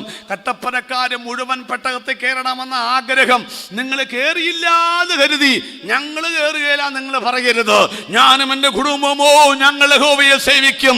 നിങ്ങൾ നദിക്കക്കരെ വെച്ച് ആരാധിച്ച ദൈവത്തെ ആരാധിച്ചോ, പക്ഷെ ഞാനും എൻ്റെ കുടുംബമോ ഈ നാട് മുഴുവൻ രക്ഷിക്കപ്പെട്ടില്ലെങ്കിലും ഞങ്ങൾ നിത്യതയിൽ പോകുന്ന ഉറപ്പുള്ളവർക്കായി ഇന്ന് രാത്രി ഞാൻ ദൈവത്തിന് സ്തോത്രം ചെയ്യുകയാണ്. അവസാനം പങ്കെടുത്ത് പറഞ്ഞ അവസാനം വാതിൽ അടച്ചു. പെട്ടകം മെല്ലത്തിട്ട് വാതിൽ അടച്ചു. അതിട്ട് പറഞ്ഞു നമ്മൾ നിർത്താം. വാതിൽ അടച്ചു. എന്തോ വാതിൽ അടച്ചെന്നായി പറയുന്നത്? പെട്ടകത്തിൻ്റെ പണി ദൈവത്തിൻ്റെ പ്ലാനാണ്. നോഹയുടെ മേൽനോട്ടമാണ്. പണിതത് ആശാരിയാണ്. കീറിയതും മുറിച്ചതും നേരത്തെ പറഞ്ഞ എല്ലാ സംഭവങ്ങളും ആശാരിയാണ്. വാതിൽ വെച്ചതും ഈ പുള്ളിയാണ്. വാതിലിന്റെ വിജാഗിരി വെച്ചതും അവനാ. അടയ്ക്കാമോ തുറക്കാമോ നോക്കിയതും അവൻ തന്നെയാ. പക്ഷേ അടച്ചത് അവനല്ല. അടച്ചത് നോഹയുമല്ല. അടച്ചത് യഹോവയായ ദൈവമാണ്. പെട്ടകത്തിന്റെ വാതിലടച്ചത്. കട്ടപ്പന ദേശനിവാസികളെ, ഞങ്ങൾ പറയുന്ന പെട്ടകം ക്രിസ്തുവാണെങ്കിൽ, ഞങ്ങൾ പറയുന്ന സഭ പെട്ടകം ദൈവസഭയാണെങ്കിൽ, ഞങ്ങൾ പറയുന്ന പെട്ടകം നിത്യതയാണെങ്കിൽ, ആ സ്വർഗത്തിലേക്കുള്ള വാതിൽ ഇന്ന് രാത്രി ഞങ്ങൾ പരിചയപ്പെടുത്തുകയാണ്. ആരാണ് ആ വാതിൽ എന്നറിയാമോ നിങ്ങൾക്ക്? ഞാനാണ് വാതിൽ എന്ന് പറഞ്ഞവനാണ് ആ വാതിൽ. ആ പെട്ടകം കൃപയുടെ പെട്ടകമാണെങ്കിൽ ആ കൃപയുടെ സുവിശേഷമാണ് ഇന്ന് രാത്രിയിൽ ഇവിടെ നിങ്ങൾ മുഴങ്ങി കേട്ടുകൊണ്ടിരിക്കുന്നത്. ഈ വാതിൽ രണ്ട് കാര്യമേ ചെയ്യൂ. ഒന്ന് അടയ്ക്കുക, ഒന്ന് തുറക്കുക. തുറന്നു കിടക്കുന്ന വാതിൽ അടയ്ക്കാനൊക്കില്ല, അടഞ്ഞു കിടക്കുന്ന വാതിൽ തുറക്കാനും ഒക്കില്ല. 2000 വർഷമായി കുത്തിയ പങ്കപ്പാടുകൾ, മുറിഞ്ഞ മുറിപ്പാടുകൾ യേശു അടച്ചിട്ടില്ല. യേശു ഇന്ന് രാത്രിയും നിങ്ങളോട് പറയുന്നു, വന്ന് എൻ്റെ വിലാപ്പുറത്ത് കൈയിട്ട് നോക്കുക, ഞാനിത് അടച്ചിട്ടില്ല. യേശുവിനെ അറസ്റ്റ് ചെയ്യാൻ വരുന്നപ്പോൾ യേശു പറഞ്ഞു, 1 മിനിറ്റ് അവിടെ നിന്നില്ല, ഇപ്പൊ വരാം. താഴെ പോയ കാതെടുത്ത് മൽക്കോസിന്റെ കാതിൽ ഒട്ടിച്ചു വെച്ചു പറഞ്ഞു, ഇനി അറസ്റ്റ് ചെയ്തോളാൻ. അറസ്റ്റ് ചെയ്യാൻ വരുന്നവന്റെ കാത് വരെ ഒട്ടിക്കാൻ യേശുവിന് കഴിയും. പക്ഷെ 21 നൂറ്റാണ്ടായി അവന്റെ മുറിവ് അവൻ അടച്ചിട്ടില്ല. എന്താ കാര്യമെന്നറിയാമോ? നീ സ്വർഗത്തിൽ കയറാൻ ഈ വാതില്ലാതെ വേറെ വാതിലില്ല. അതുകൊണ്ട് അത് അടയ്ക്കത്തില്ല. പക്ഷെ ഒരു കാര്യം ഓർക്കണം, ഈ വാതിൽ അടയ്ക്കാൻ സണ്ണിപ്പാർസക്ക് അവകാശമില്ല, എനിക്ക് അവകാശമില്ല. ഞങ്ങളെല്ലാം പറയുന്നത് ഈ വാതിൽ തുറന്നു കിടക്കുന്ന ഒരു മുന്നറിയിപ്പ് തരാം. കൃപയുടെ വാതിൽ അധിക നാൾ തുറന്നു കിടക്കുകയില്ല. ലോകമാകുന്ന കപ്പൽ ഇതാ മുങ്ങുവാൻ തുടങ്ങി, താഴുവാൻ തുടങ്ങുകയാണ്. സഹോദരരെ, നിങ്ങൾ കോടി വന്നാൽ ഈ പെട്ടകത്തിൽ പ്രവേശിക്കാം. കൃപയുടെ വാതിൽ അടയാനായി പോവുകയാണ്. ഇന്ന് രാത്രി കഞ്ഞി കുടിച്ച് കിടക്കുന്നതിന് മുൻപ്, കണ്ണടച്ച് പോകുന്നതിന് മുൻപ് ഉറവിടമായ ക്രിസ്തുവിനെ സ്വീകരിച്ചുകൊണ്ട് പോയെങ്കിൽ മാത്രമേ നിത്യതയിൽ ചെല്ലാനൊക്കത്തുള്ളൂ. കൃപയുടെ വാതിലടയാറായി. ഒന്ന് എഴുന്നേറ്റാൽ എല്ലാ ദൈവമക്കളും എഴുന്നേൽക്കുമ്പോൾ പറയട്ടെ. ചെറുപ്പക്കാരായ ഒത്തിരി പേരുണ്ടല്ലോ, മുമ്പിലിരിക്കുന്നതിൽ ഇടയ്ക്കൊക്കെ ഉണ്ട്. എഞ്ചിനീയറും ഡോക്ടറും BSc നഴ്സിംഗും എയറോനോട്ടിക്കലൊക്കെ ആയിരിക്കും. ഈ കൃപയുടെ വാതിലടയും മുൻപ് ദൈവസഭയ്ക്കും സമൂഹത്തിനും ഭംഗം വരുത്താതെ ദൈവത്തിൻ്റെ വേല ഞാൻ ചെയ്യും. നോഹയപ്പച്ചൻ്റെ പാരമ്പര്യം കാത്തു സൂക്ഷിക്കും. ഞാൻ യേശുവിനെ പ്രസംഗിക്കും. സുവിശേഷ വേലയ്ക്ക് ഞാൻ ചുമല് കൊടുക്കും. എത്ര ചെറുപ്പക്കാർക്ക് പറയാൻ തൻ്റെ ഇടമുണ്ടാകും ഇന്ന് രാത്രിയിൽ? ഞാൻ ചോദിക്കട്ടെ പ്രിയപ്പെട്ടവരെ, ഈ വാതിലടയും മുൻപ് എനിക്ക് ആവളിടത്തോളം കാലം ഞാൻ യേശുവിനെ പ്രസന്റ് ചെയ്യും. സ്തോത്രം. യുവതി യുവാക്കന്മാരെ, പെട്ടുപോകരുത്. ഒരു അപകട പ്രേമ കുരുക്കിലും പെട്ടുപോവുകയില്ലെന്നും എൻ്റെ യേശുവിൻ്റെ സ്നേഹത്തിന് പകരം വയ്ക്കാൻ ലോകത്തിൽ മറ്റൊരു സ്നേഹമില്ലെന്നും തീരുമാനിച്ച് അവൻ്റെ പിറകെ പോകാൻ ഒരു തീരുമാനമെടുക്കുക. നമ്മുടെ കണ്ണുകളെ നമുക്ക് ദൈവസന്നിധിയിൽ അടയ്ക്കാം. ജനിച്ച് പ്രവർത്തി ചെയ്ത് 3-ാം നാൾ ഉയർത്തുന്നേറ്റ യേശു ക്രിസ്തുവിന്റെ കൃപയുടെ വാതിൽ ഇനി അധിക നാൾ തുറന്നു കിടക്കുകയില്ല. അതുകൊണ്ട് യേശുവിന്റെ കാഹളം ധ്വനിക്കാറായി. നോഹയുടെ കാലഘട്ടത്തിൽ സംഭവിച്ച പാപത്തിനെ വെല്ലാൻ ഇനിയൊരു പാപമില്ല ലോകത്തിൽ. തെറ്റായ വിവാഹങ്ങൾ നടക്കുന്നു, ഡിവോഴ്സ് നടക്കുന്നു. സ്വവർഗരതി ആത്മീകവൽക്കരിച്ചുകൊണ്ട് ക്രൈസ്തവ നേതാക്കന്മാർ പോലും രംഗത്ത് വരുന്നു. റോമാലേഖനം പറഞ്ഞ സകലവും ഇവിടെ സംഭവിക്കുന്നത് കൊണ്ട് ഉറപ്പിച്ചു പറയുന്നു, ഈ കാലം അധികം നീളുകയില്ല, ഇനിയും ഇത് മുന്നോട്ട് പോവുകയില്ല. കർത്താവ് താൻ ഗംഭീരനാദത്തോടും പ്രധാന ദൂതന്റെ ശബ്ദത്തോടും ദൈവത്തിന്റെ കാഹളം വരാൻ നേരമായി. ഞങ്ങളെ സ്നേഹിക്കുന്ന ഞങ്ങളുടെ സ്വർഗസ്ഥ പിതാവേ, ഈ സുവിശേഷ മഹായോഗത്തിന്റെ 5ാമത്തെ രാത്രി ഞങ്ങൾ പറയുന്നു, നോഹയുടെ കാലം പോലെ തന്നെ മനുഷ്യപുത്രന്റെ വരവുമാകും. വാതിലടയും മുൻപ് കൃപയാൽ ഞങ്ങൾക്ക് പ്രവേശിക്കുവാൻ അവസരം തന്ന ദൈവകൃപയ്ക്ക് വേണ്ടി ഞങ്ങൾ നന്ദി പറയുന്നു. ഈ രാത്രി ആശീർവാദം പറയുന്നതിന് മുൻപ്, ഈ പാട്ട് തീരും മുൻപ്, യേശുവേ കൃപയാകുന്ന പേടകത്തിൽ കടക്കാൻ ഞങ്ങളെ കർത്താവ് സഹായിക്കണമെന്ന് പ്രാർത്ഥിക്കുന്നു. നോഹ എന്താണോ പ്രസംഗിച്ചത് അത് ആരവിശ്വസിച്ചാലും നോഹ പ്രസംഗിച്ചത് സംഭവിച്ചു. ദൈവനെ നീതി പ്രസംഗിയായി കണക്കിട്ടെങ്കിൽ ഞങ്ങൾ പറയുന്നത്, ഞങ്ങൾ പ്രാർത്ഥിക്കുന്നത്, ഞങ്ങൾ പ്രസംഗിച്ചത്, ഞങ്ങൾ വിശ്വസിക്കുക സംഭവിക്കുമെന്നുള്ളതിനാൽ ഉയരപ്പിൽ, അരരാപ്പിൽ, നിത്യതയിൽ ഒരുമിച്ച് കാണാമെന്ന പ്രത്യാശയോടെ ഇന്ന് രാത്രി ഞങ്ങൾ പിരിയുകയാണ്. കർത്താവ് ഞങ്ങളുടെ പ്രാർത്ഥനയ്ക്കായി സ്തോത്രം ചെയ്യുന്നു.